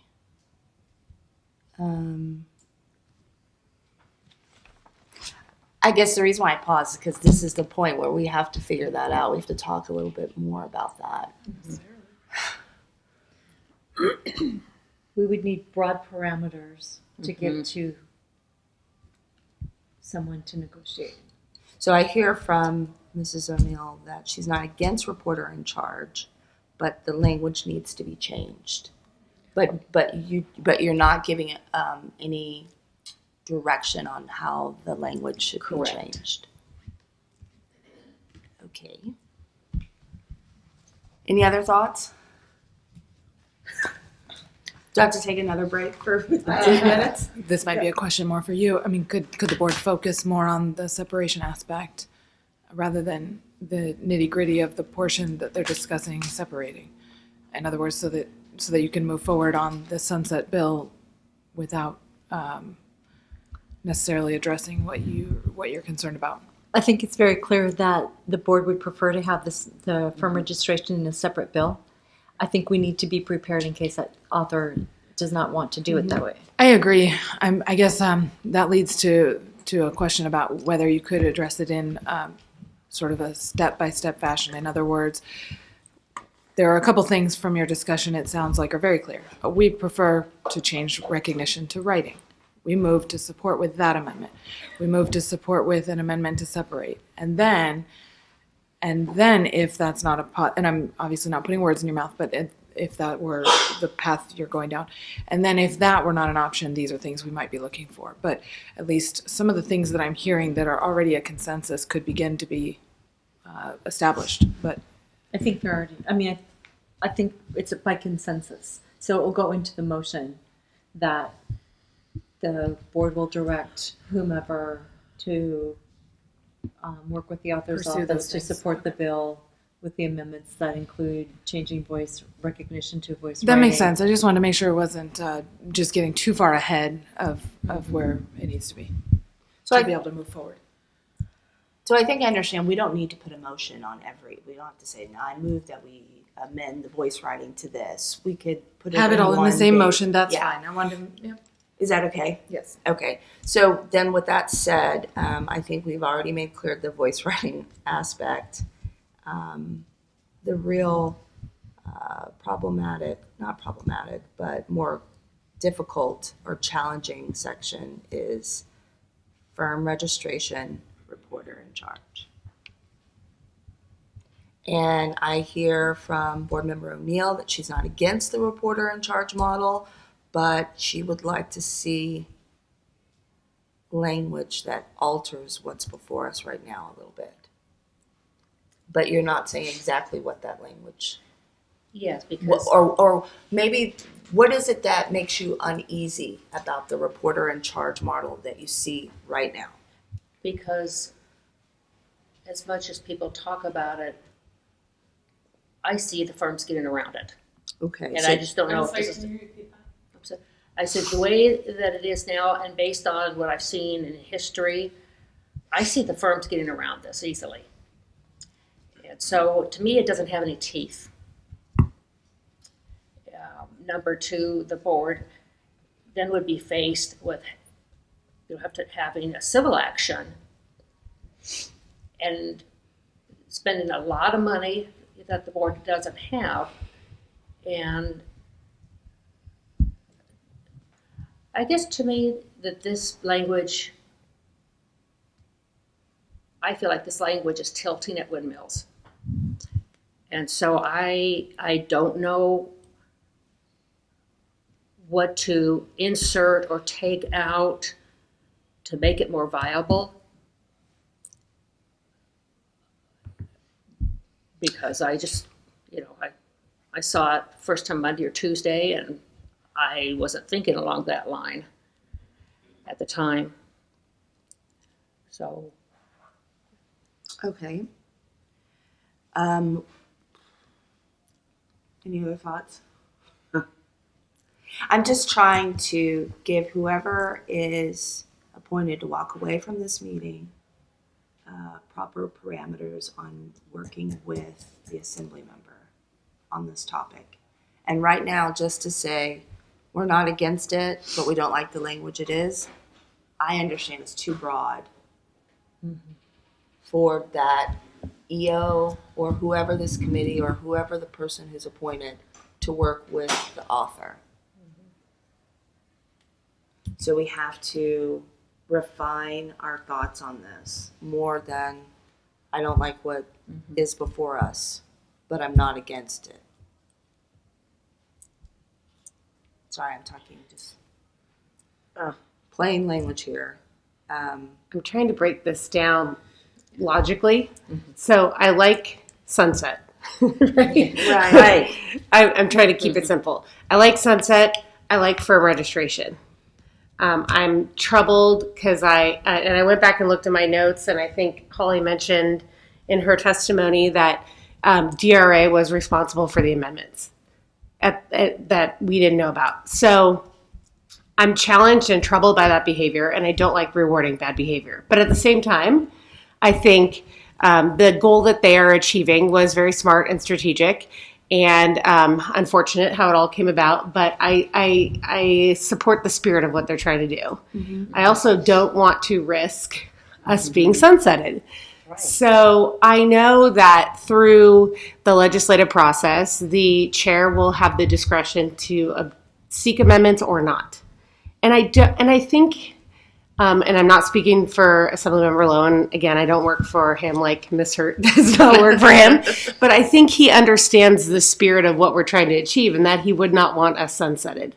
So I know that he can keep it in or he can take it out at the last minute via amendment if he knows that the risk were to be assumed.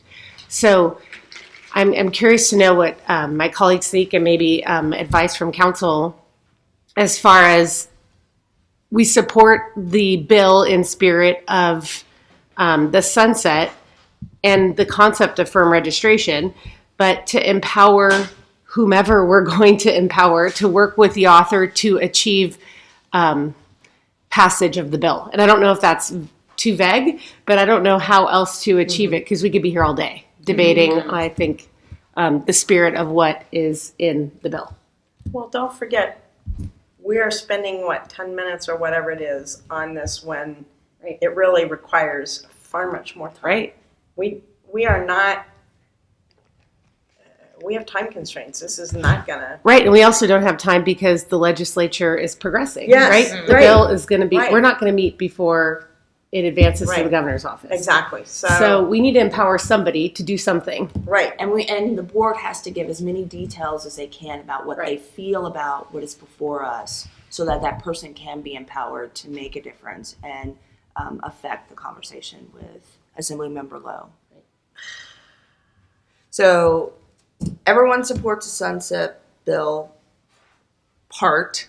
We don't want the board sunset it. Right.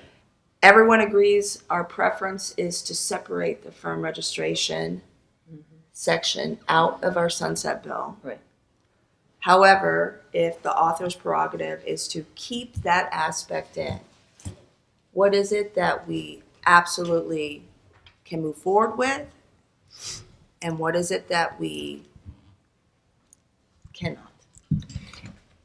Okay. And I just want to clarify what you said because I appreciate the concept and the strategic benefit of having it in firm registration and having it out.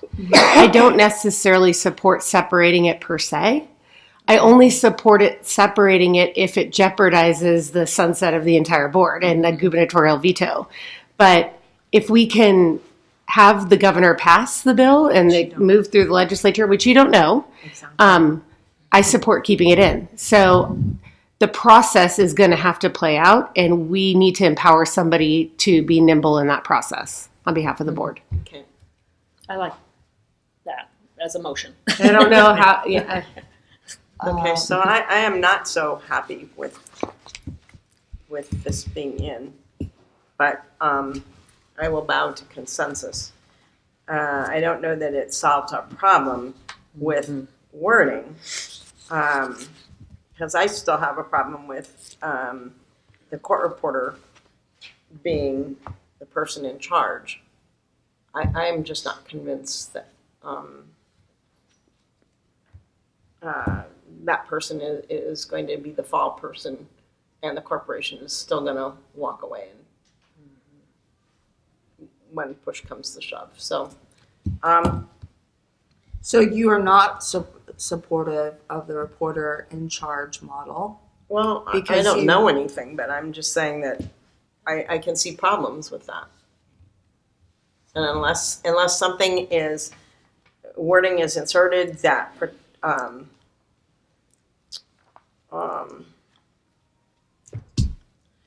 that strengthens the reporter's position I don't. Think about it some more. Can I ask for clarification? Because I know Rachel from CCRA mentioned this exact issue. She said, I'm not supportive of the reporter in charge, and we'd support if amended. What language would that be? Am I empowered? Can I ask her that question? For her to answer that question on behalf of CCRA? And I want to apologize. This is a really complicated discussion. And so what you see here is not us not understanding what's before us. It's just how to parse it in a way that meets all the needs of all the stakeholders at the same time. So Correct. if you could, please. Sure. So I think it's difficult to, in this room, come up with the language that would make this perfect. Yes.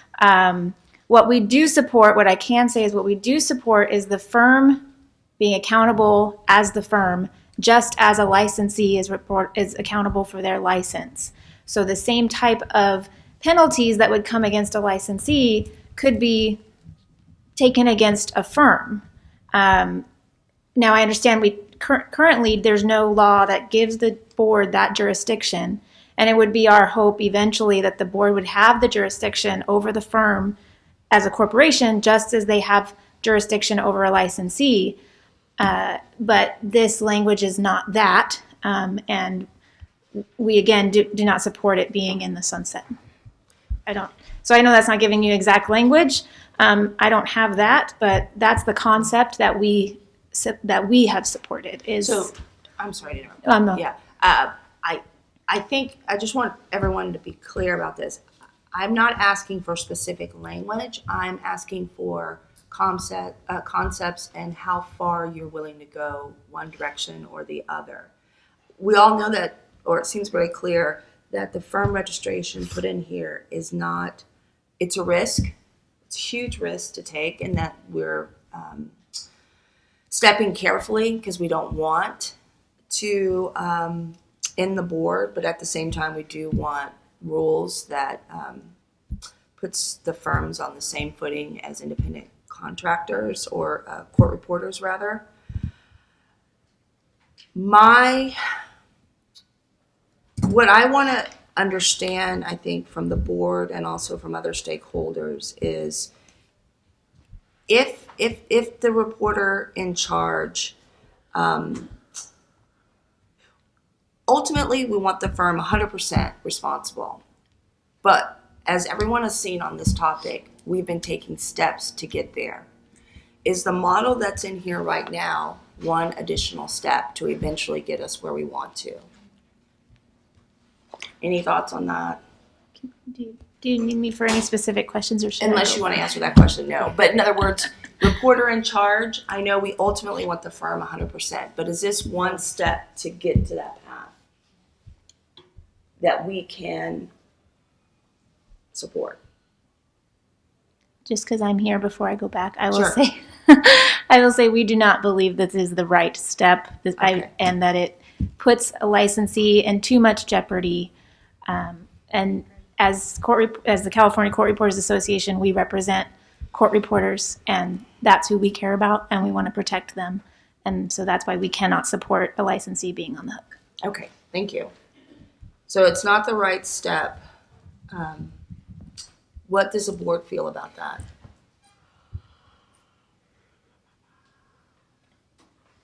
Can I just say, from an enforcement standpoint, if you wanted to make it comparable to what licensees are being held to, then you would change the civil fine to the administrative remedies that are in place.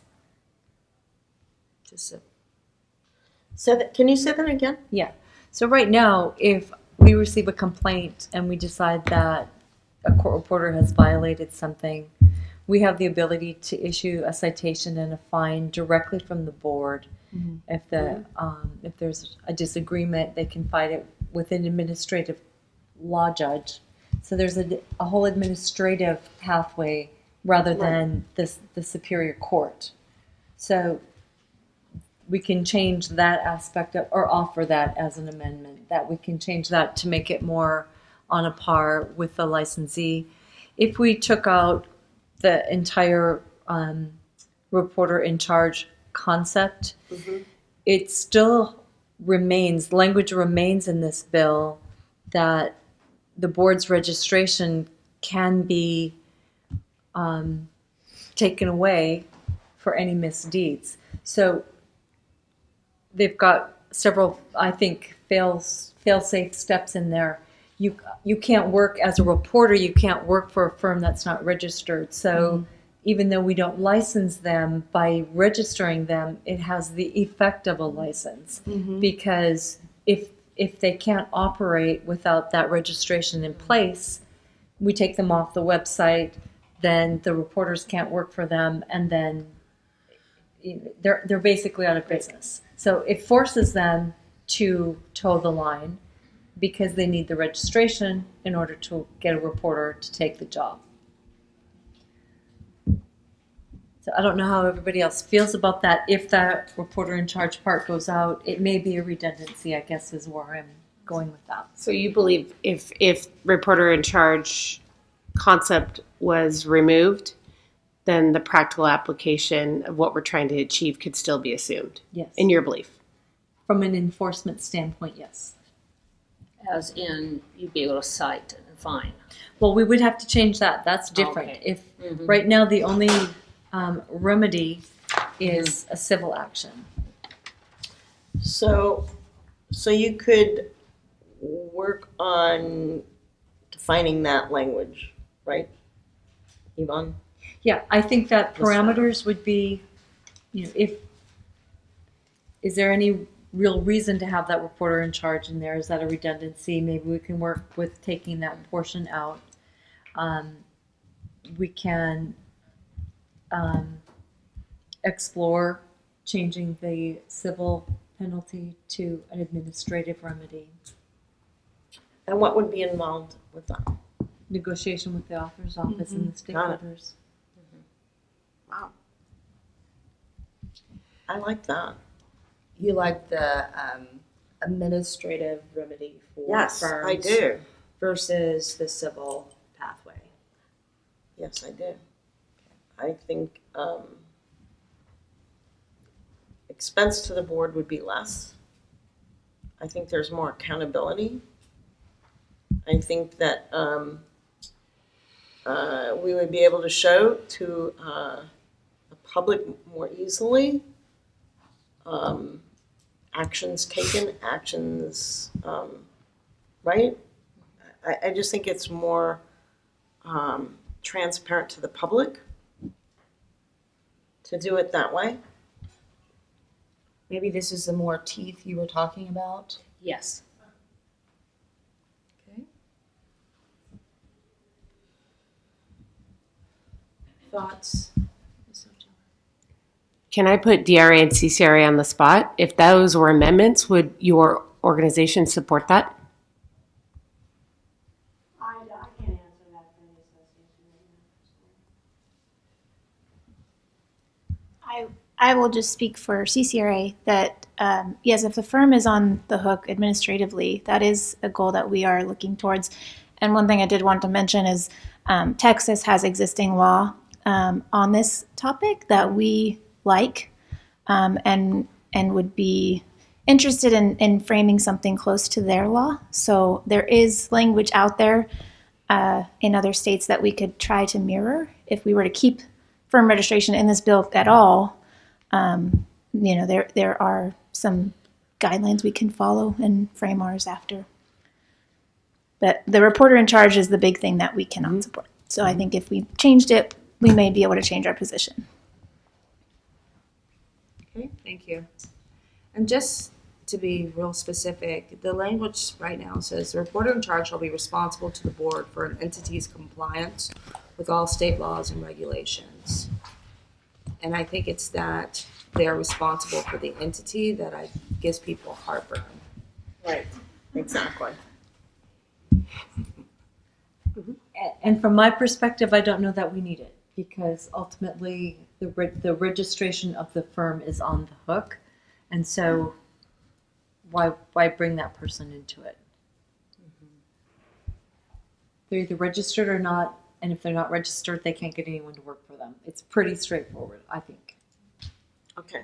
However, if you have the reporter, I'm just talking this out right now. Yeah. If you have the reporter in charge,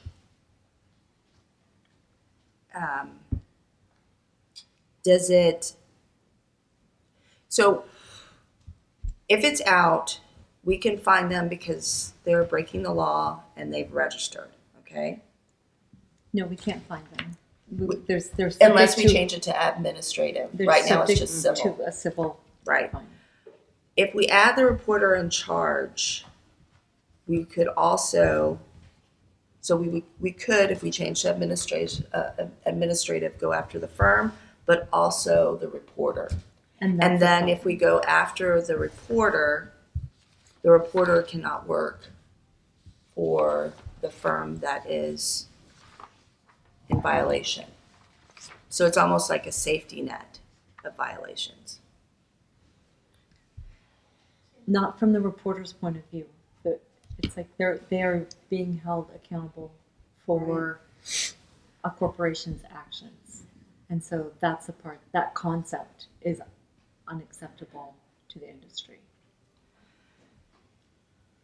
What is the, I understand everybody's position. I'm just talking out aspects of this to see how people feel. Like, if we have, so as you said, it's redundant because if they were to register and they're in violation, then they lose their registration, and then we can go after them, for lack of a better word.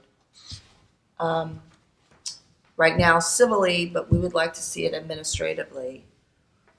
If they keep behaving that way, and they choose not to pay the fines, and they still have reporters to help with that violation, why wouldn't we consider the reporter in charge model as a safety net for the behavior to stop? Because it's redundant, they don't need it. Because they're not, if they've broken the law, they lose their registration. If they lose their registration, one of the other provisions in the law says no court reporter can work for them. So they don't have anybody to go send to the job. They're out of business. Mm-hmm. Could you point to where it says no court reporter can work for them?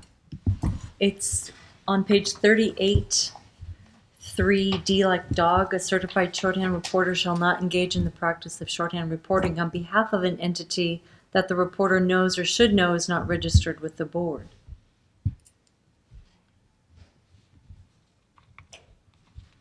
And that's why E is there, because it's on the board to make sure that we're publishing a list of who's registered.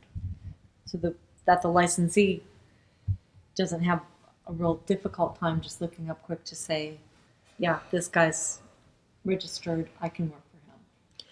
And if the certified shorthand reporter does engage in the practice, then we can go after the reporter. Okay. Because they knowingly did something like anything else. Like if they'd broken any of the other laws that are out there, we would go after that. So is it the labeling of the reporter in charge? Just that phrase? What did you just say? No, it's having a reporter responsible for. If the reporter works for this firm, they're responsible for their own actions. Mm-hmm. But if the corporation makes a decision to break the law, the reporter's on the hook for a corporation's actions. Mm-hmm. That's the concept. That's the difference. Mm-hmm. I'm sorry, does someone want to speak? Only if they know about it. And I think Or should have known. Could you sit at the mic? Yeah, thank you. They're not on the hook unless they knew of the actions and that's what they signed up for. I mean, if you believe strongly enough in the integrity of an entity that you're considering working for, then you're going to be darn sure that there are no shenanigans entered into. There are watchdogs. That's why we like the reporter in charge model. They can't lose their license. They can't be disciplined if they did not know of the corporation's misdeeds. That's why that amendment was put in there, and I support that. So we still like the reporter in charge model. It has more teeth. Someone has skin in the game. This is why we did not support SB 270. It lacked this concept. I think we need to do something a little stronger here now. This has just come to a point where this just goes on and on and on, and nothing, we can't fix this. So I think anything at this point would be good. I did have a question, and I'm sorry I came in late. Maybe this was already stated. When you say if we take the RIC part out of the bill and we just discipline the entity, the agency, they lose their registration, for how long? I'm sure that would either have to come out, if it's not in the law that we end up with being signed, it would have to be fleshed out in regulation. Because I can imagine that they would just pay the fine, wait a little while, come back, ask for registration, and it's business as usual. So we think the reporter in charge is the way to go, because they're not going to sign on for a firm whose integrity they can't support and put themselves at risk for losing their license. And if they can't, they can only burn through, hopefully if our amendment was accepted, they can only burn through so many reporters in charge in a certain amount of time. No one else is going to put their name in that hat once they see that happening. So if they can't get reporters in charge, they can't do business. They can't cover the work.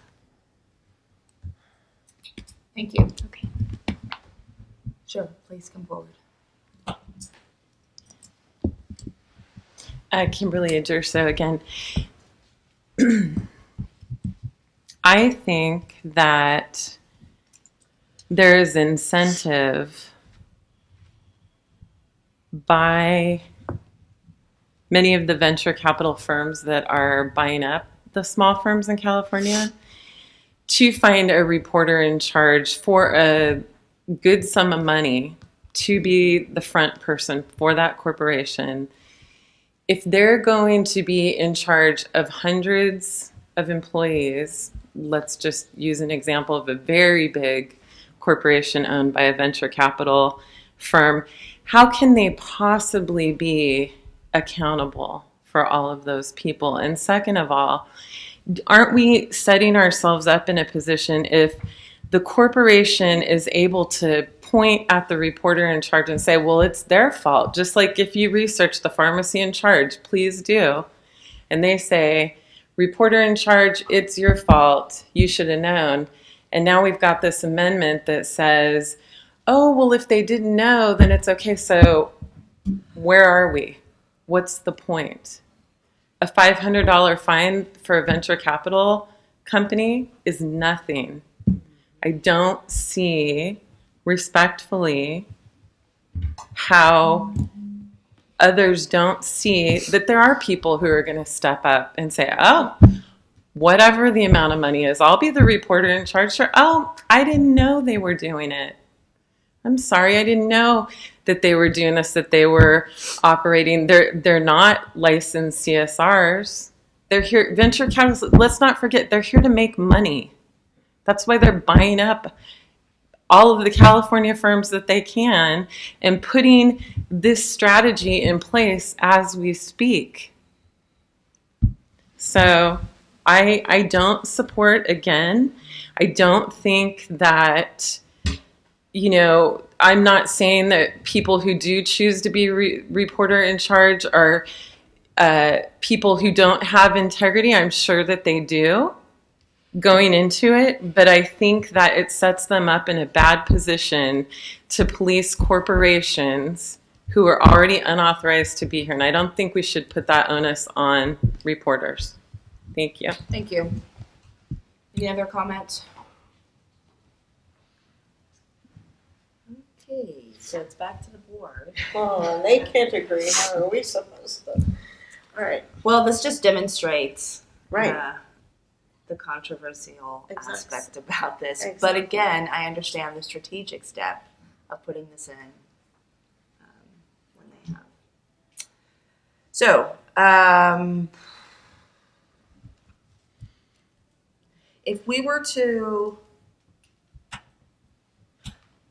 we've talked about the reporter in charge. We've talked about holding the firms to accountability in a stronger way beyond civil. Are there any other topics or aspects within the bill that you think we should discuss or that strikes you as questionable way to move forward? Are you asking the public or just the board? Well, I'm asking the board right now, but if you do have a comment, you're always welcome to come forward. Would you like to? It'll give the board an opportunity to think. Maybe. On that question. My name is Stephanie Leslie. I'm a reporter as well as an agency owner. I just wanted to make sure, I wasn't sure, I have not seen the actual language for the amendment, but I wanted to make sure that the wording that we're all in agreement on with the voice writing, that there is actually more detail than that, and that has been thoroughly vetted, because I think the intent is there and we're all in agreement. But if he doesn't understand the distinction or there's any ambiguity whatsoever, this could go south really fast. And it was the one thing we all agreed on. So I really hope that is successful. And if we need to talk about wording, or I'm sure that any reporter can help with that. But anyway, I just want to make sure that was clear, at least in moving forward, since that looks like that will be pushed through. Yeah, I think, yes, it's absolutely clear that we would change what's currently there to voice writing. But I just mean even that phrase is slightly vague, and maybe if somebody's trying to finagle and make it voice recognition writing, I mean, I don't know. I don't know what could be proposed. I think whoever from the board works with the author, they will tighten up that specific language. But we know what's there now is problematic, and we want to see something different. And maybe it won't be voice writing in quotes. It'll be something else, but different than what we see now, getting more to what's supported by Thank everyone. you. The suggestion would be, I mean, we kind of kicked around off the record that maybe that's something that entails a person, like a steno mask writer or something with symbols, or using CAT software or something more specific that's kind of tangible. That would be my suggestion, perhaps. Definition from national. But Tony could probably help with that. Okay. Thank you. Yeah, thank you. Yeah, I would like to hear the definition from national. The definition of voice writer is an individual court reporter who captures a verbatim record of the spoken word by means of repeating words of the speaker using a closed microphone voice dictation silencer into a system that is capable of digital translation into text. Beautiful. Okay. So we don't have to reinvent that wheel. Okay. What does the board think about that definition? Supportive? Yes. Yes. Okay. And it's already done. Check.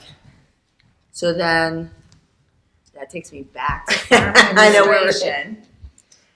And this idea of a reporter in charge, which would be, I think, a licensed certified reporter in charge as a full-time employee of the registered entity. Go ahead. Yeah, please. Can I make a suggestion? Mhm. So I see, as you already said, quite a lot of controversy with this. Mm-hmm. I think that the board has expressed that the reporter in charge concept is not one that they're really in favor of, that the administrative way to go may be better than the civil way to go. Could we empower whoever it's going to be to work with the author's office and the stakeholders to see if they can bring a resolution to those concerns? I think we're not going to get farther than identifying concerns. At the point that it remains too controversial to pass, if the reporter in charge versus no reporter in charge, if that can't be resolved, just that one issue will make this too controversial to pass. And then the legislative process, then it's up to the author to decide if he wants to leave it in, whatever. The legislative process itself takes over. Okay.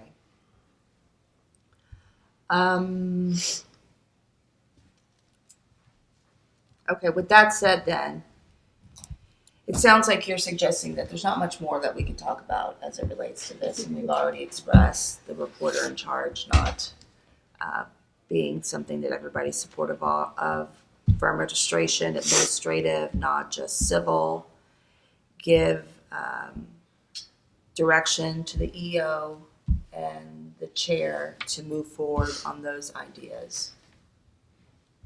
To bring a resolution to pass the bill, I think, isn't that what you? I think that's the foundational charge, I think, of whoever is going to work with the EO is get the sunset bill passed. Further, Right. Exactly. And the rest is gravy, and to the extent that it becomes too controversial and the stakeholders cannot agree, I think we have to realize that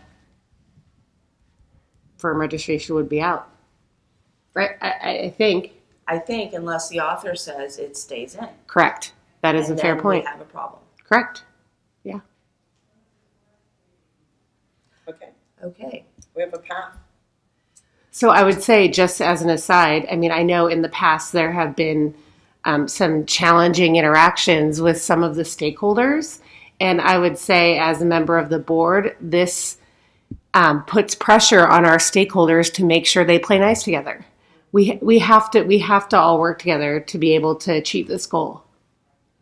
And if we can't, then we risk our, the sunset process. So I would strongly encourage, I don't have authority over any of our stakeholders clearly, but I'd really hope that they act in a way that is spirit of working together and finding a resolution that is mutual. And we know, we hear when things happen, we hear when associations do things, and we know. So I'd hope that everyone acts like adults in the room and proceeds with the best interests at heart. Okay. So, do we need a motion as to what was just expressed? I don't think we're going to get any more parameters, unfortunately. I was hoping we could talk more about how folks felt about the reporter in charge, but I don't think that's coming. So, can someone make a motion? Maybe I could put forth a starting point for language for the motion that, and board member, whoever is going to do it, fill in the blank of who you're going to be assigning this to, but for just the sake of the motion, empower or direct the chair and with the help of the EO to work with the author's office and the stakeholders to pass 1520, specifically addressing concerns related to the reporter in charge and enforcement. Perfect. And the voice writing. Voice writing. Oh, thank you. And the voice writing. Definition. All right, that sounded really good. You want to repeat it for everybody? I move that we adopt what Yvonne said into a motion to vote on. Could you say the motion? Could you say the exact motion? No. Did you get it? Did I what? Paul might have it. I jotted very quickly to direct the staff to work with the help of the executive officer, to work with the author's office to pass AB 1520, addressing their reporter in charge, enforcement, and the voice writing definition. So it would be, it wasn't directing staff, it was directing. Empowering the chair. Yeah. To work with the author's office. It was, but it's empowering the chair Yeah, or. direct the chair. Okay. Yeah. This is a direct the chair with the help of the executive officer. Right, to work Okay. with. To work with the author's office to pass AB 1520, addressing reporter in charge, enforcement, and voice writing definition. Concerns. Sounds good. I would adopt that as, I don't think I really had a full motion. So I will adopt that as the motion as stated. Okay, as repeated by Mrs. Bruning. Yes. Is there a second? I'll second. Okay, are there any public comments? Further discussion? Please take the vote. Oh, did I see a hand? Okay, this is your time. Is there a timeline for this? Could you come forward and come to the mic, please? Thank you. Welcome, and you can say your name if you like or not. I'm It's up to Claudia you. Stevenson, certified shorthand reporter. I'm just wondering about the timeline for this legislation that's proposed. If the bill does not pass before the end of the legislative year, if the governor does not sign a form of this bill, the board will be sunset on January 1st. And when is the end? I'm sorry, excuse my ignorance. The end of the legislative cycle is when? Is it the end of September the bill has to be signed by the governor? Yeah, so it has to get to the governor's office. It gets to the governor's office by September 13th, and then he can sign the bill by October 13th. Okay, thank you. So in a couple months. Yeah, essentially is the time is of the essence. Sure. Very quick. Yeah, it's enough. This is the time for last comments before we take the vote. All I wanted to say was thank you. I realize that you're in a really tough position. I realize that you got these amendments written down the ways you've characterized it and at the last minute, and I appreciate the position that you're in, and I'm sorry that you're in that position, and thank you for your consideration. Thank you for your comments. You're very welcome. Appreciate it. Any other comments? Okay, let's take the vote. Ms. Lisinski, Yes. Ms. Nocella, Yes. Ms. O'Neill, Yes. Ms. Hurt, Yes. motion carries. All right. Sorry, I have to find my papers now. Okay. Thank you. So agenda item number 5 is legislation. I come right back to it. And there's quite a few, but there are some specific ones we probably would like to highlight. Ms. Finner, if you could move us forward on this item. So agenda item 5 under legislation is a list of all of the bills that I am currently tracking for the board. The ones that have the asterisks are the ones that I have put in the entirety of the bill language for the board's consideration because it either directly impacts court reporting, the industry, or the board itself.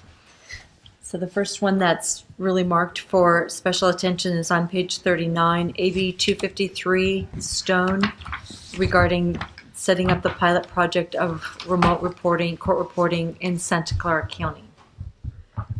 This particular one authorizes the county to conduct a pilot project to study the potential use of remote court reporting. Remote. Yes, Remote. Right. Yeah. Remote, not remove. Yeah, I'm sorry. That was my mistake. It's not removed, it's remote. So, and just to explain the concept a little bit, there will be equipment that would be installed in the courtrooms, and then court reporters would be able to work from their home office or any other remote location with software that would hook them up. So concept-wise, it would be like a Skype or some other. It's live. They're there real time, but they are not physically in the room. What are the pitfalls that you see? This particular type of technology has been around for quite a while. It doesn't mean it's infallible. So yeah, if you lose your connection, then that is a possibility. Mm-hmm. I believe that they build redundancies into it so that at the very least it's being recorded, and when the live reporter does get online, they can go back and write it, but they don't have the same ability to interrupt if there are problems with that recording. Do you remember how long the pilot project is? Oh, 6 months. Sorry. Yes, please. So, all right, I presume that there is some mechanism because it is a pilot project and it's a study. So there is some sort of mechanism to capture the success or failure or the. They're supposed to prepare a report to the legislature based on those 6 months of the pilot project. How it fared. Personally, I think I would take a neutral stance on this, unless there's a staff recommendation otherwise. It's a pilot project. 6 months.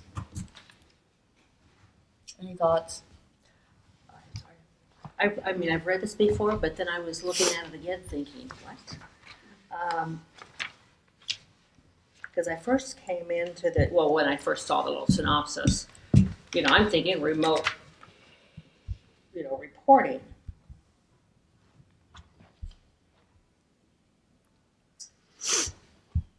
And, you know, it has one part where it says the official reporter shall be physically located in Santa Clara Superior Court while performing the remote court reporting.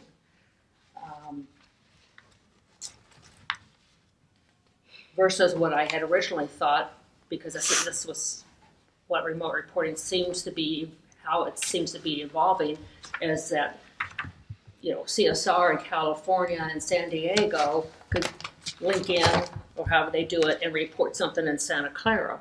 The way I'm reading this, that cannot be. That may be part of the pilot Yeah. project, so let's see if it works, because Yeah. if it doesn't work, then we can get them from that facility Yeah. down to the courtroom. I don't know, I Yeah. wasn't involved in drafting this. And I.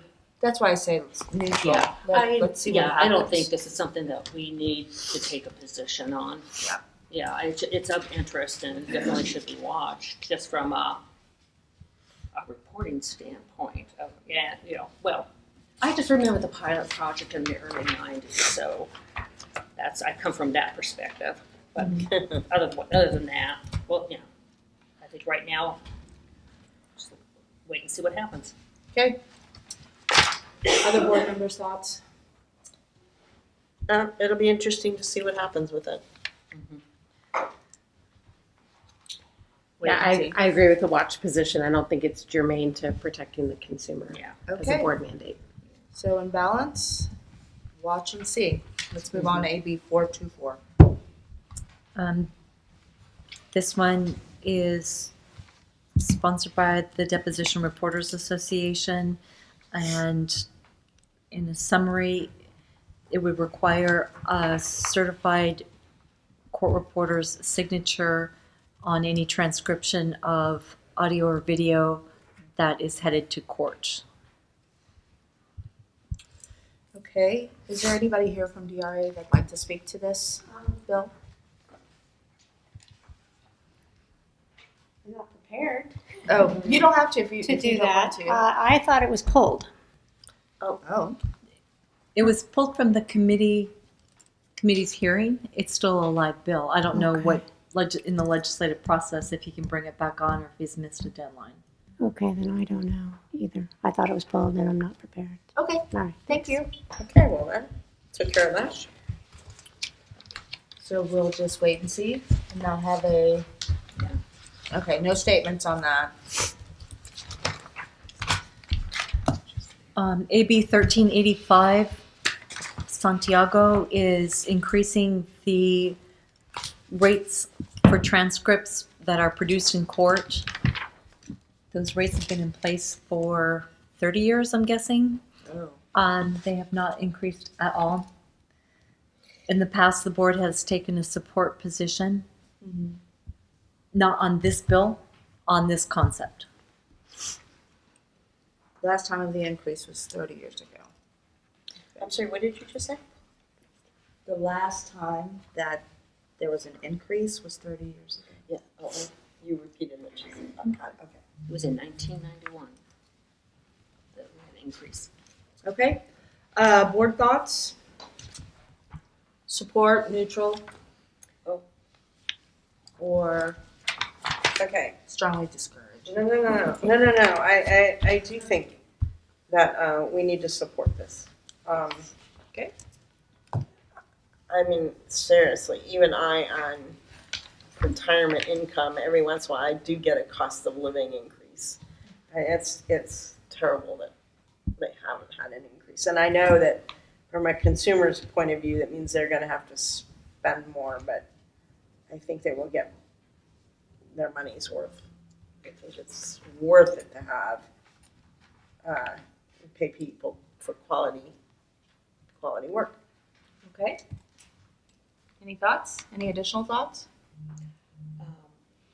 I am supportive of this too, and yes, you know, people look at, think of an increase. But who else has gone for 30 years without an increase? And I think that I think it would help with getting more reporters into court, and for the private sector now that the reporters go in and cover the civil courtrooms, and they can only charge the statutory fees, I think this protects the courts in the sense of they're still willing to do it, because you don't want to get to the point where they're looking at it saying, I'm basically doing this. I mean, with inflation and such like that. In other words, if they're still making a 1991 rate, or receiving 1991 rates for the work they do, I think if I was in that position, I think log on hard before I go work in court. So you support the increase? Yes. Okay. I agree philosophically of supporting the increase. I question whether or not it's appropriate for the board to engage, given our task and charge with protecting the consumer. I would support being neutral on the bill and watching it, but I understand the message that it serves to support our friends in the court reporting industry, clearly. But I worry about the impacts to the consumer, which is what our number one charge is. And if it's an increase, I look to you guys to maybe articulate what the risk is to the consumer. I know Elizabeth said they're going to pay more, but is there anything else that we need to be aware of? But philosophically, I agree 100% court reporters should have more per transcript, for sure.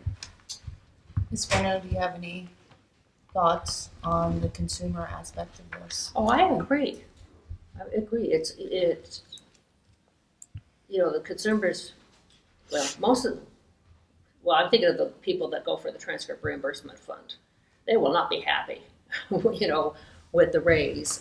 Those especially, nobody will. And that is, our main focus is protection of the consumer. But I can also look at the fact that we're protecting the consumer by having the reporter available to take down the proceeding. How would it make them more available? Well, in other words, their rates are going up. They in civil, which is the private reporter, it's not an official reporter. Right. They because of the decision, Barkley decision, they cannot charge more than an official reporter for transcripts. And so that down the road, it's interesting because this is, what's the word I'm thinking of? Anecdotal information. But I talk to reporters that do this kind of work, private reporters that will go in. And at first it was like, oh, great, this is great work. But I'm getting some feedback about it's just not worth what we're getting paid, for the transcripts. So I don't, that could be just grumbling, and they'll still be there. And I can see your point about being neutral about it, because we are sort of stuck on a fence. Okay. Ms. Fenno, could you speak to the consumer aspect? I think that it's pretty much been hit. There's a direct hit to the pocketbook. So yes, that would be a negative impact for the consumer. It is a problem if you can't staff and have no reporter there, however, then you have no record, no basis. So if you can't pay enough to attract that bottom level of staffing, then is no record better than an expensive record. Not saying expensive, but a more expensive record. And that's pretty much all I have. Okay. I think my comments, I agree with you, Ms. Nocella, that maybe neutral is better. However, to the point that it's been 30 years, cost of living. Yes. I think it's just something that consumers have gotten away with not having to pay for quite some time, and now we're just starting to right the ship, and I think the increase is in order. So I'm going to support the increase in the court reporter fees for the benefit of attracting court reporters to do these jobs. So I think I hear a majority. So we'll write a letter of support. I would need to hear a motion and a vote as a body. Sure. For each one of these, or just for the one that's Just this one right now. Would anybody like to make a motion? Yeah, okay. I move that the board send a letter in support of AB 1385. Is there a second? I second. Any further discussion? Wait, I will. I'll get there. Any further discussion? Okay. Public comments? Sure. Rachel Barkume from CCRA. I just wanted to share that I went to the Senate Judiciary Committee on July 2nd, which was the last committee that it was in, and testified in support, obviously. And the chair of the committee was very concerned. She's also female, and she was very concerned that it's a female-dominated profession without having a raise for 30 years. And that seemed, I didn't say that when I was going through the female part, and she asked that specifically, how many of court reporters are female, and I believe it's in the 90% range. And it was like she was making a statement to the rest of the committee that this is something that should go forward, and it did pass the Judiciary Committee with 7 ayes and 0 noes. So that is a good point in the legislature that is going through to them, and so I urge your support, and I just thank you for having the discussion. Thank you. Thank you for the comments. All right, should we take a vote? Ms. Lisinski? Yes. Ms. Nocella? Yes, but can I make a comment? I will support it.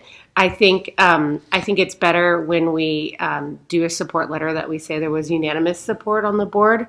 However, I don't necessarily think that this is an issue that is germane to protecting consumers in the state of California. But I agree that this profession, female dominated, deserves a raise. I just don't think it's proper within the jurisdiction of the board. But I will go and support to show support, obviously, for the profession. Thank you. I'll take that as an aye. Ms. O'Neill? Yes, I did say aye first, though, Yes. for the record. Ms. O'Neill? Yes. Ms. Hurt? Absolutely. Motion carries. And then the final one that is for specific consideration is SB 53 by Wilk, open meetings, and it would require a full open meeting compliance, full notice, open everything. It's more the notice requirements that are difficult for this board, but for any committee, advisory or otherwise, of 2 members. Oh. Yeah. No. And just for clarification, currently, like what we were talking earlier, we can have 2 board members on a subcommittee and they do their thing and everything's fine. Now we'd have to go through giving notice, publishing 10 days in advance, doing all the things that we have to do for a regular board meeting. To me, that's very inefficient. Just to clarify, I want to just make sure that everybody knows when the board appoints a 2-member committee, so to speak, to do work in between, it's advisory and research work that they bring back to the board to either ratify or adopt or take action on. It's always the full board that's doing the work, but some of the research and negotiations, for example, can be done with that 2-person certification. But as you say, or appointment, I'm sorry, as you say, if this bill were to pass, then those 2 people, every time they meet to talk about something, would require full notice. Are we required to take a stand on this? Not required. We're not required. Could support, oppose, remain neutral, or just wait and see. I think I agree with you, Ms. O'Neill. It's really inefficient. One of the reasons why you set up a 2-person committee is so that you can be more flexible in getting things done. But I do respect the concept of open meetings and having the public a part of the process. I just think the 2-member advisory committees, it's maybe a step too far. And if I can just add, the way we've been doing it now with the 2-member committee is that we have to come back to the board and present our findings. So it isn't like it's something that can be snuck under, the rug. It's still going to come out in the public. It still has to be discussed, debated, et cetera, and the full board still has to take a vote. So, I too, support the open meeting concept, but I think this is going a little overboard. Yeah. And I think with our subcommittees in particular, we do a lot on the film from our homes. And I think through this, we would have to open our homes. Yes. Exactly. Yeah. So. Or wherever you are. Or wherever you are. Right. Yeah.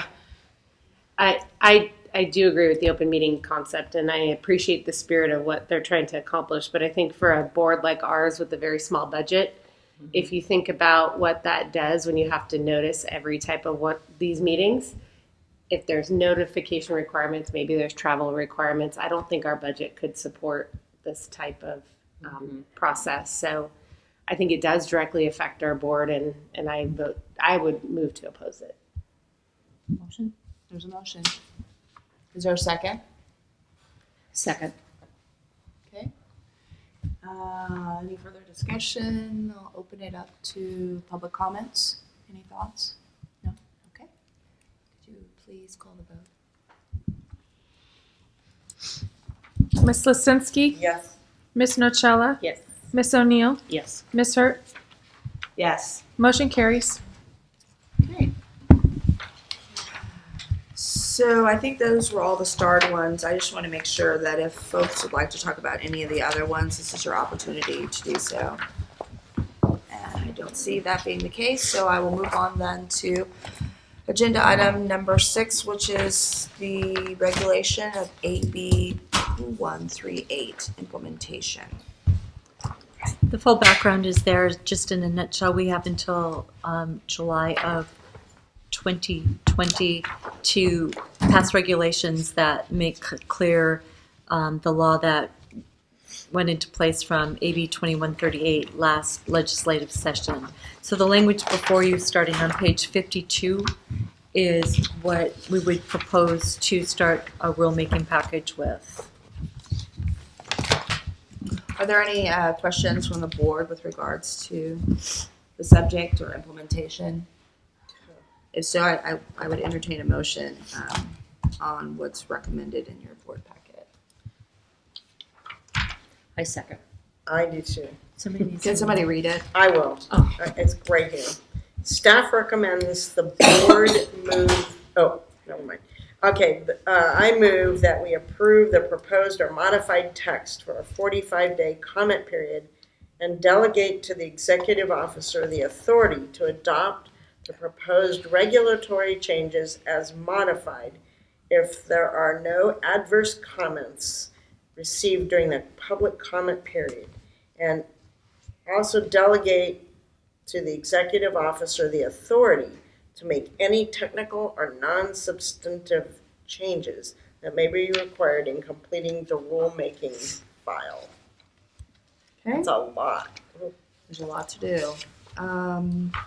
Was the second Ms. O'Neill? Thank you. Who seconded? Tony. Ms. O'Neill. Thank you. I didn't see the finger. Okay.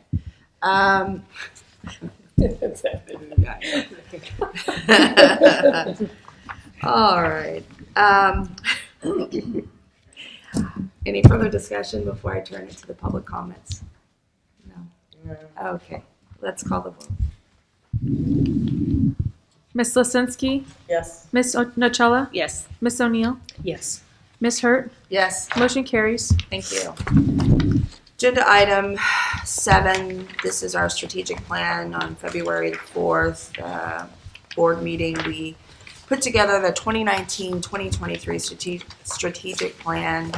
Staff worked with Solid to develop an action plan, which you see before you, and towards the end here, we have what is a action plan timeline.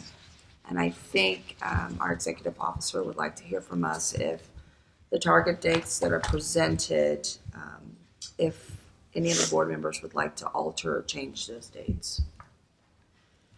I hope everybody got a chance to look at the action items and the target dates. I have to say, of all the items, I'm sorry. No, go ahead.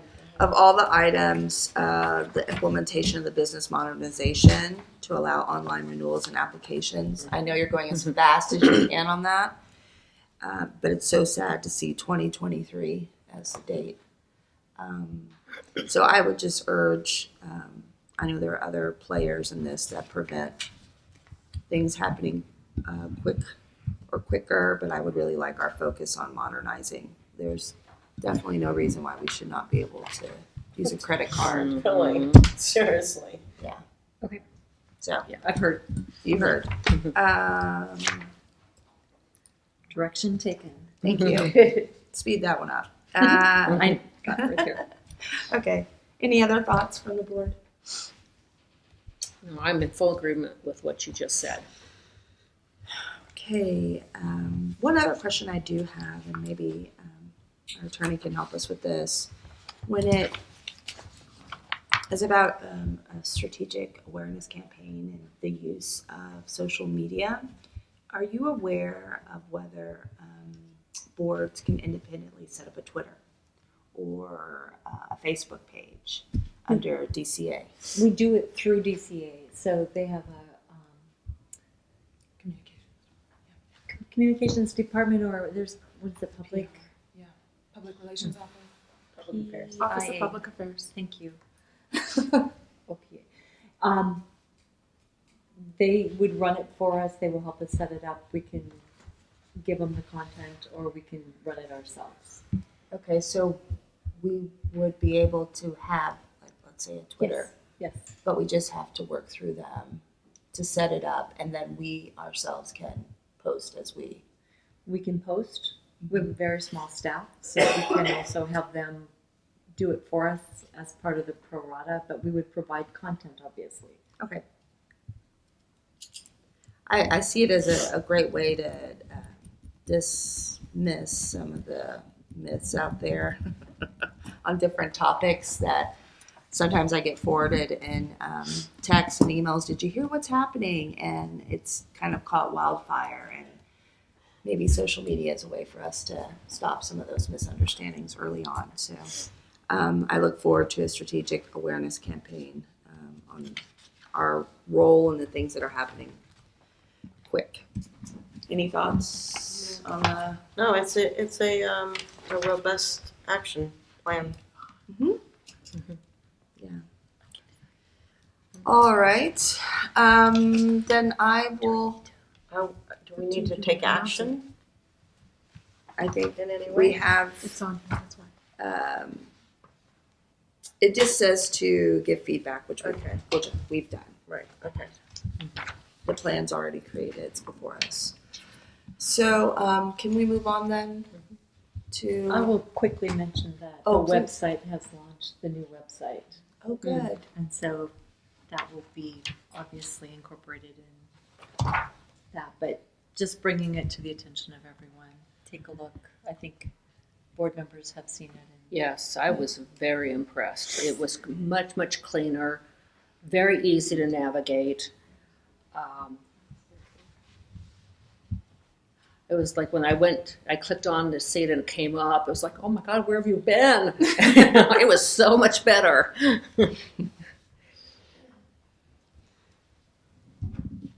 other comments, thoughts? Yeah. I agree. It does look better. All right. Agenda item. I didn't know it went live. When did it go live? When you saw it. When I saw it? Yeah. Okay. Agenda item 8. License certificate of reciprocity.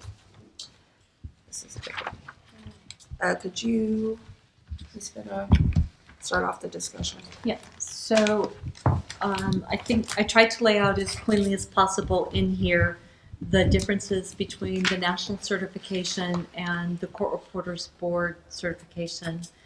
So the different levels of speed involved in each 5-minute take that would get you to which type of certification nationally And then we try to compare that to, well, I'm not comparing it, but our job before us today is to compare that to the Court Reporters Board testing of for voice at a longer duration of time. The request came from CCRA, and they may want to speak to it, but basically they're saying if you have this higher level of certification from national, that gives you a skill level sufficient to come and practice in California with just taking the written tests, which would cover the codes particular to California. Okay. Is there a staff recommendation? No. Okay. Would CCRA like to speak to? So I think most of the information is in there in your packet, so I won't really belabor it. Other than we just feel this is a good option to help bring more people into California. And we agree with previous conversations regarding the RPR that it's an entry level, and so that is excluded from this proposal. We are only suggesting the two high level certifications offered by national that very few and elite people have that certification. Just as a step to get more licensees here, and they would just have to take our written test. So I can answer any questions if you have any, but that's just what we're asking. We understand it's a regulatory change, and we're just asking the board to start potentially making the steps to effect that change within the regulations, and we'd be willing to help with drafting whatever would need to be done. Okay. So could you talk a little about the regulatory change and how long would that process be? And That would be 18 months to 2 years once the board approves the language. So if the board has the policy discussion to grant this, then the motion would be to instruct me to bring back language at the next meeting. So just like you approved the language for 2138's implementation, you would see language again like that proposed, and then instruct me to go back and do the rule-making process. And as it relates to those that have these two high-level certifications, how big is this pool that we're talking about? So National has, where is it? 1,809 reporters that have RMR certification. 2474 have CRR certification.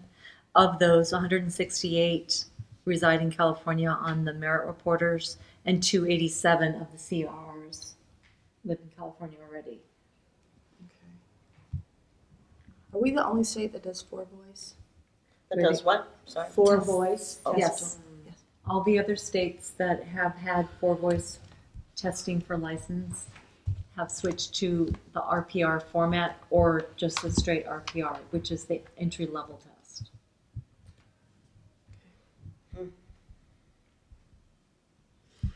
Any questions? Okay.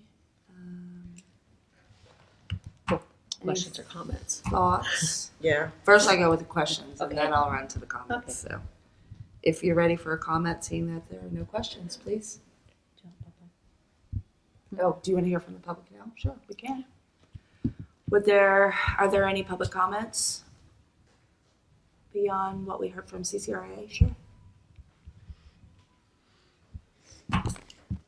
Hello, Stephanie Leslie again. I have nothing revolutionary except that I would support this. I think we are in desperate need of more reporters, obviously, and these would be highly skilled. And I have talked to several reporters who maybe were in California previously and would love to come back, or they just hear that there's so much work here, and of course we have the weather. So I would be in full support of this. I think it's an amazing idea. Okay. Thank you. Thank you. Any other public comments?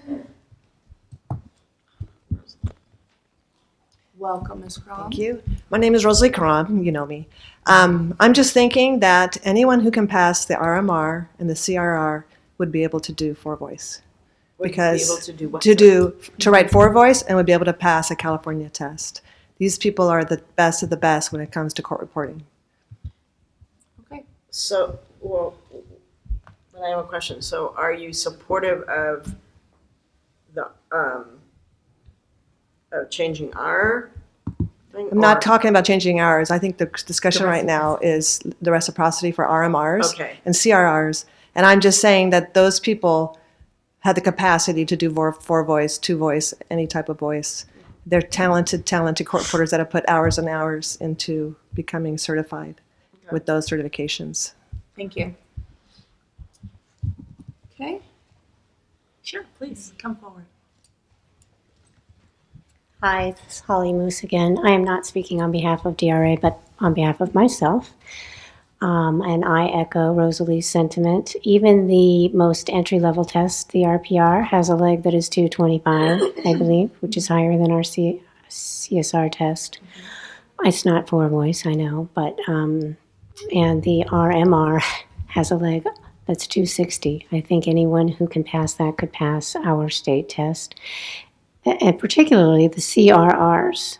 That is given at the same speed, 200 words per minute, but they don't get any chance to correct the transcript, whereas our candidates have 3 hours. So if they can pass that test, I'm pretty sure they can pass this one. Okay. Thanks. Thank you very much. Okay, it's back before the board. Any initial thoughts based upon public comments on the topic before us? Well, if I was leaning toward, I have mixed thoughts about this.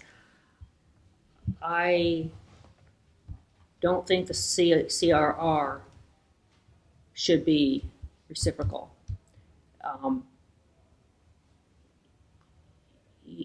They don't transcribe it. So yes, you count the errors that you have on there, but there's a big distinction between taking your notes and typing them and what comes out versus the real time. And that, and I would like to, see that ability. I'm having a hard time with the 5 minutes versus the 15 minutes or whatever it ends up working out. It is a hard test. So you're suggesting that it's not equivalent? I'm not quite there with it being equivalent. Okay, any other thoughts? I'm relying on the reporters to give some more input because I'm not qualified to. All I feel is that I'm mathematically challenged to begin with, but to me they are two different things. 15 minutes is very different than 5 minutes. So we're not really comparing the same thing in terms of time. I'm just saying because I don't know enough. I'm trying to compare, right, what we currently ask for and what we're asked to give reciprocity for. They don't seem to be the same skill set to me. Sorry, I just don't. Okay. I don't get it, but okay. Okay. Ms. Nutella? No, I value what Tony's saying clearly. Miss O'Neill, sorry. But is there a thought process? So you're saying perhaps you're supportive of reciprocity of the RMR, but not the CSR? But yes, if we were going, if the vote was in favor of reciprocity. Yeah, that word. I would be more inclined to just designate the RMR because they're at least a span. Well, the RMR is made up of 3 tests at 5 minutes. So we're talking about one, you get the cumulative 15 minutes. You don't, versus California where you sit down and you do the whole thing at one time and they have to be transcribed.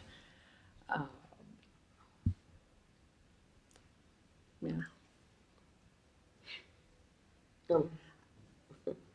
I think for myself, I support this concept of reciprocity. It's many professions use it, but then if you refine the idea of whether the measure is equivalent to what we're doing in California, if the test is the same or quite similar, it doesn't seem that way, and so I look less favorably at reciprocity for these two. I'm still open to learning more, but I think at this stage for myself, I'm not ready to say definitively reciprocity for these two higher level certificates is the route we should go.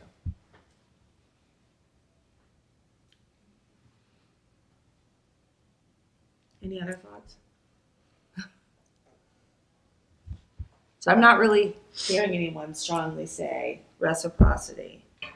I'd love more information. Exactly. I'm not opposed to it. I just would love to get more details. And also the benefit and the harm to the consumer as well. I'd love to hear those arguments. Is there? It may not be now. I mean, perhaps it's... No, I was just going to try to clarify to bring back. Yeah. Do you have particular questions or just anything that will help compare? It's almost like an equivalent. I mean, Ms. Hurt is an elected office and a mayor, and so it's almost like equivalent to a workshop. Like, I'd love to get some more detail of somebody to come and talk to us and educate us. Okay. And then maybe talk about the benefit and the risk of the consumer. Again, I'm not opposed to it. I just would love to understand more. I think that's a good idea. I mean, we definitely don't have to take a stance right now just because it's put before us. We can learn more about the topic and the skills portions of the test. So can we direct staff to? I've heard it. Yeah. Okay. I've heard my direction. Okay. We don't have to make a motion then. I don't believe so. And I think we really should take more steps of understanding this in light of all the work that would go into a regulatory package on this. And I see an additional public comment, which I'm happy to entertain. I have no problem with finding out more information. I obviously think that's good to be educated. I just, since time is of the essence, and I know it's a long process, but if I could request that that it be done as fast as possible, maybe at your next board meeting. I know you have a lot on your plate, but because our shortage is so pressing and so detrimental right now to our industry, I think this is a high priority, or it would be for me. So I appreciate you wanting to look more into it, but the faster the better for me on the ground. Thanks. Yes. Can I ask legal counsel a quick question? Would it be, if time is of the essence, would it be inappropriate to work on proposed language for it, just in case that ends up being the direction of the board? That's not trying to lead them down a particular pathway. It's just available if that is the direction it goes. Sure. As a time measure.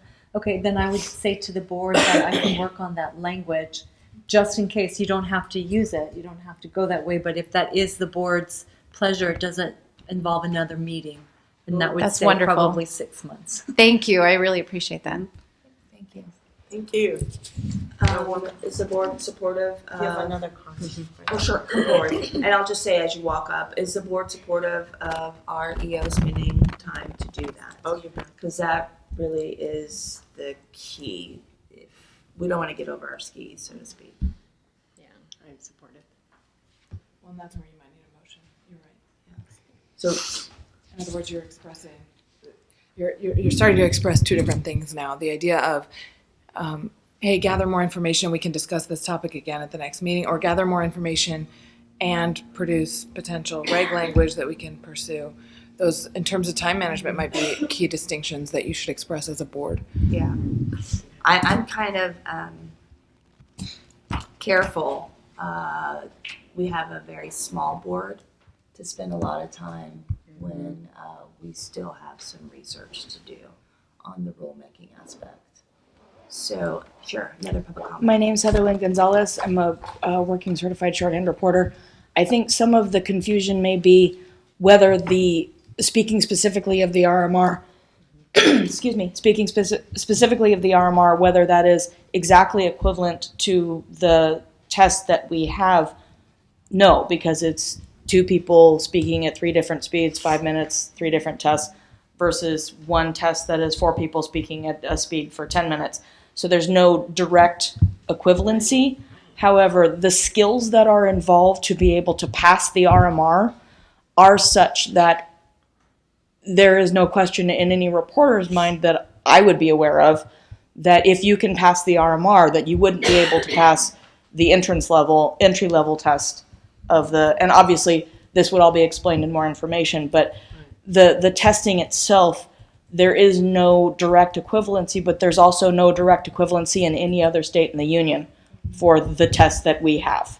So you're never going to find something that is a very direct equivalent between the two tests. So it becomes about what skills are involved to pass the test.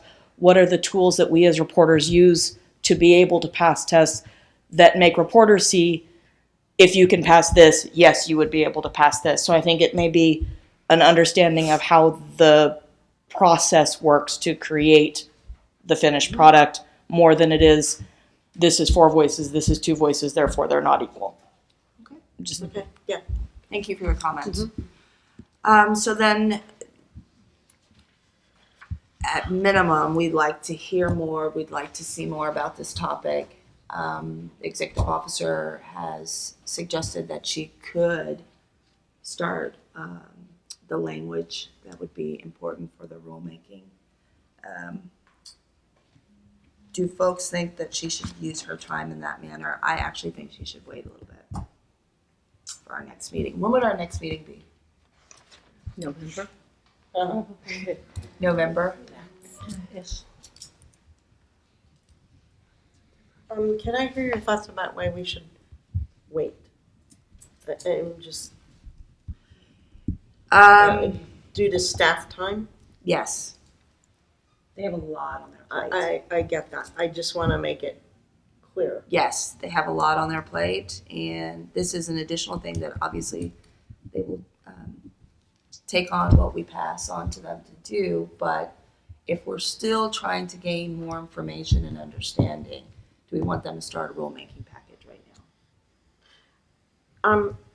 Ms. Fenner, can you kind of give us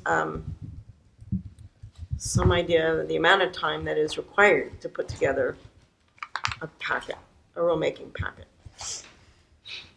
I'm sorry, I don't mean to be putting you on I am putting you on the spot. It's just kind of a hard question to answer because something like the one that's in the book on 2138, that's very technical and that took a while. Right. Took some research. It was a little bit harder. This is a concept, and so it's a little bit broader. I'd be starting from scratch. It's not like I'm taking an existing reg and just making a date change or something like that. But we do have a reg in place. It is an amendment. It's not coming up with it from scratch. I'm not sure that I can do time-wise. Surely less than 20 hours. Does that help? Well, it's not just for me. I want our public to understand the constraints that staff have when we only have a very small staff. And for myself also to understand that a lot is involved in producing the documents. It's not just like you type them up. There's a lot that goes into it. I'd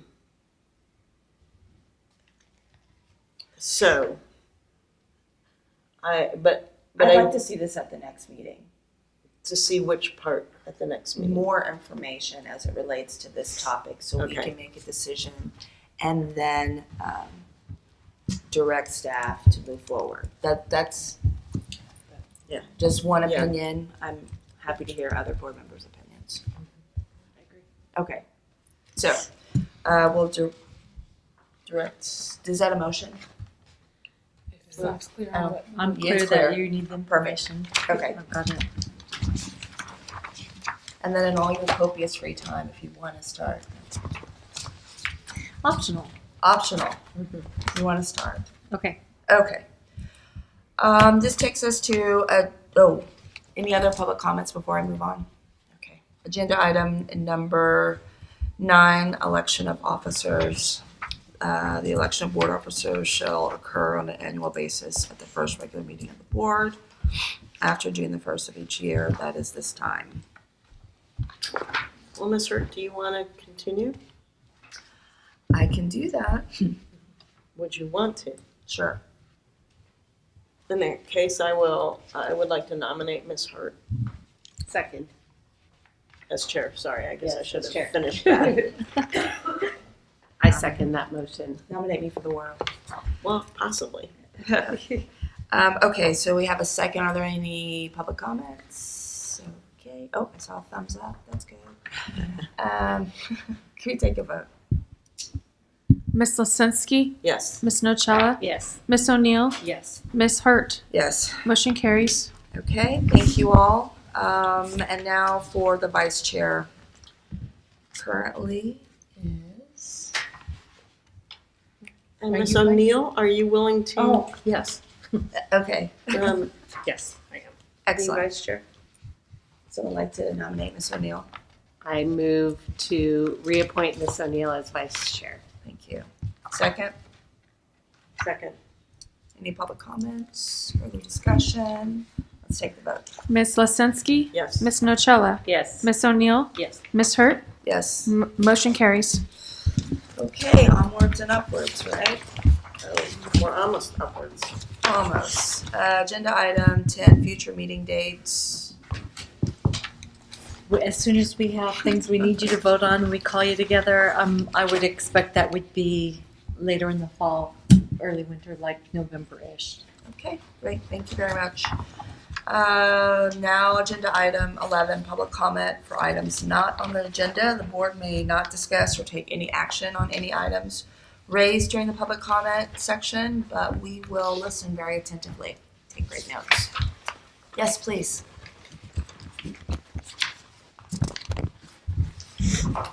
I just want to set the record straight. My name is Rosalie Crom. I'm a past member of this board. I'm a past president of DRA. I'm a past president of STAR. I have received the DSA award from DRA. I have received the Altruism Award from NCRA. And today there were some things said that I do not believe are true by people that apparently don't know me. And I will always support my profession, my fellow court reporters, and use whatever spirit and energy I have for the best of this profession with all the energy inside me. I just want to make sure everyone realizes that. Thank you for your comments. Any other public comments? Okay. We do not have any items for closed session. Okay, so agenda item 12, closed session, there aren't any. And so this. All right, it is 3:03 and meeting adjourned. Oh, congratulations.